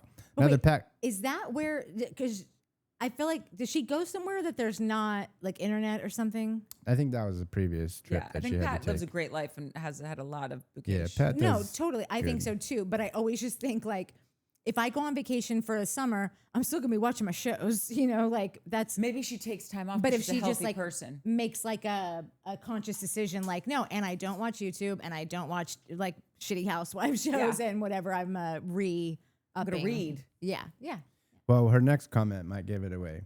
It's the best ever. Mike, Golf. And then lastly, Pat Clark. I've yet to see. This is really a funny. Yeah, we have had withdrawals. I feel like we've been like, Pat, where's Pat? Like, like Pat, we've been asking. about we've been you. asking about you and Christy Sheeks. Christy. So glad we haven't found Christy Sheeks yet. No, but we hopes haven't. are high. Yeah, once Southern Charm starts, if we don't hear from her, we got to send out the dogs. Yeah, I'm going somewhere. I don't know where, but I'll find you, Christy. Pat Clark, I have yet to see a reality show that isn't filled with people that are described in the book of borderline personality disorder. Some of these people go way beyond borderline, in my humble opinion. Truth. They've crossed the borderline. Yeah. They're why we know about borderline personality disorder. Like, I think we had a whole discussion about, like, is reality TV raising awareness of narcissists and like giving women like the heads up. And I know that they can be women too, but I feel like it's mostly men. But giving them the heads up to like be on the alert for this, which, you know, the more you know. Yeah. Knowledge is power. Yeah. Okay, Natty, who are you closing out with? Well, you'll all be shocked. It's shock and awe that we are closing out the evening with Truth for Peace for Freedom. Woo!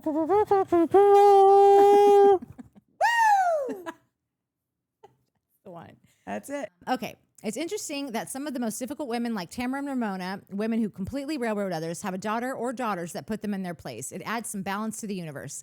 I just recently had a light bulb moment about Tamra and her son on the night Gretchen claims to have been roofied. What if Tamra used Ryan as her pawn? She could have nudged for it to go down the way it did. He may even feel betrayed and used by his mother now, but at the same time, he was too immature to see what was going on. He didn't see that she was the puppet master. There are parts of Emily's personality that I think are very funny and likable, but I have a bone to pick with her. When they went to the hot pot restaurant, she put an egg in her purse with some tongs. That would have been cute and silly if she just dropped it in without the tongs making contact with her purse, but they did. At this point, she might as well have used the public tongs as her back scratcher. I see no difference. And I agree with you guys about her son. He's too little to be airing out sensitive personal information about him.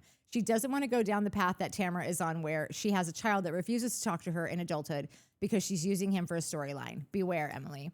I know we should be reviewing episode 10, but I have a few comments to make about previous episodes. It was funny watching Gina ask Shannon's date at the bowling alley 100 questions. Eventually she asked, "Do you think we landed on the moon?" He didn't answer, and Emily said no. Is it becoming the consensus that people are behaving that Stanley Kubrick filmed the moon landing in a Hollywood basement? I'm just saying. Oh my God, we landed on the moon. You don't know. I do. You don't know. I do. You don't. No, my friend met Buzz Armstrong at a bar one night at a hotel, and they had a conversation. I'm sure that he's allowed to talk about top secret confidential information. I'm sure he's going to take it that long and just tell your friend, you know, I'm going to tell you the truth right now. It was really just a hunk of cheese that we made look like the moon, and I didn't step on it. Hey, Nixon's on the phone. It was a regular landline. Hey guys, talking to the moon? What Paige DeSorbo say? I can't even get Wi-Fi in parts of Charleston. You think we landed on the moon? Listen, when in doubt, Paige has some pretty like good common sense one-liners that'll bring it right back down to Shannon. Okay. Lastly, I think Jen is overall a nice person, but I also have a bone to pick with her too. The truth is, like, I'm going to tell all of you something. No one's safe. Yeah, get in line. Yeah. And I'll let you know when you're dismissed. When you're in public and you see a service dog working for a disabled person, you should keep your hands to yourself. I thought that same thing. Like, you're not allowed. No, those are the rules. They're like real rules. No, I know. And some working. people enforce them and other people don't. And when they don't, I just think they're trying to be nice. And you got the pretty lady with the blonde hair and the camera guy. And like, I guess it just, but yeah, don't do it. Don't do it. Except for I did like that it made her just seem so much sweeter and Tamra so much worse, because now after Tamra's like stormed out, here Jen is with a dog. Everyone loves a woman with a dog. So it Got was an unlikable character, give him a puppy. Exactly. It was smart. I learned that from reading newspaper articles from a disabled person with a service dog. She said it's very distracting to be stopped every 5 minutes for someone to pet your dog. Of course, you make allowances for children, but adults should know better. True.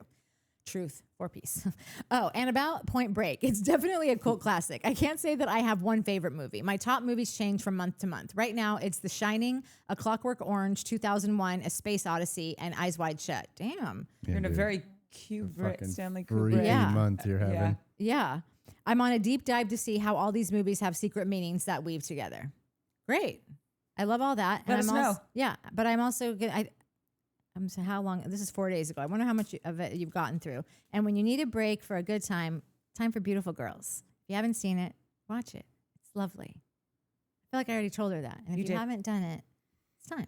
It's time. Maybe that'll be October's movie of the month. Yeah. Yeah. No, That's a good save it fall for movie. you Just should like- watch it on Thanksgiving. That's our tradition now. Is we watch it on Christmas. Wait, then why'd you say Thanksgiving? Because it's the first holiday coming. Like if you watch it on one of them, Oh, like it's, sorry. it's a holiday time movie, I Yes. think, because it's in the cold and snow Yes. and like it's just. But you watch it on Christmas. Yeah, That's really yeah. cute. Yeah. That's so sweet. We did it. Oh my God, 3 hours, just under 3 hours. Okay, yeah, I'm stopping Shane, this. suck on that, and people are gonna watch it. Oh wait, like and subscribe and hit the. Did you see the hype button I was talking Yeah, about? I hit it. Yeah, I hit it. Split it and lick it and quit it. What is it?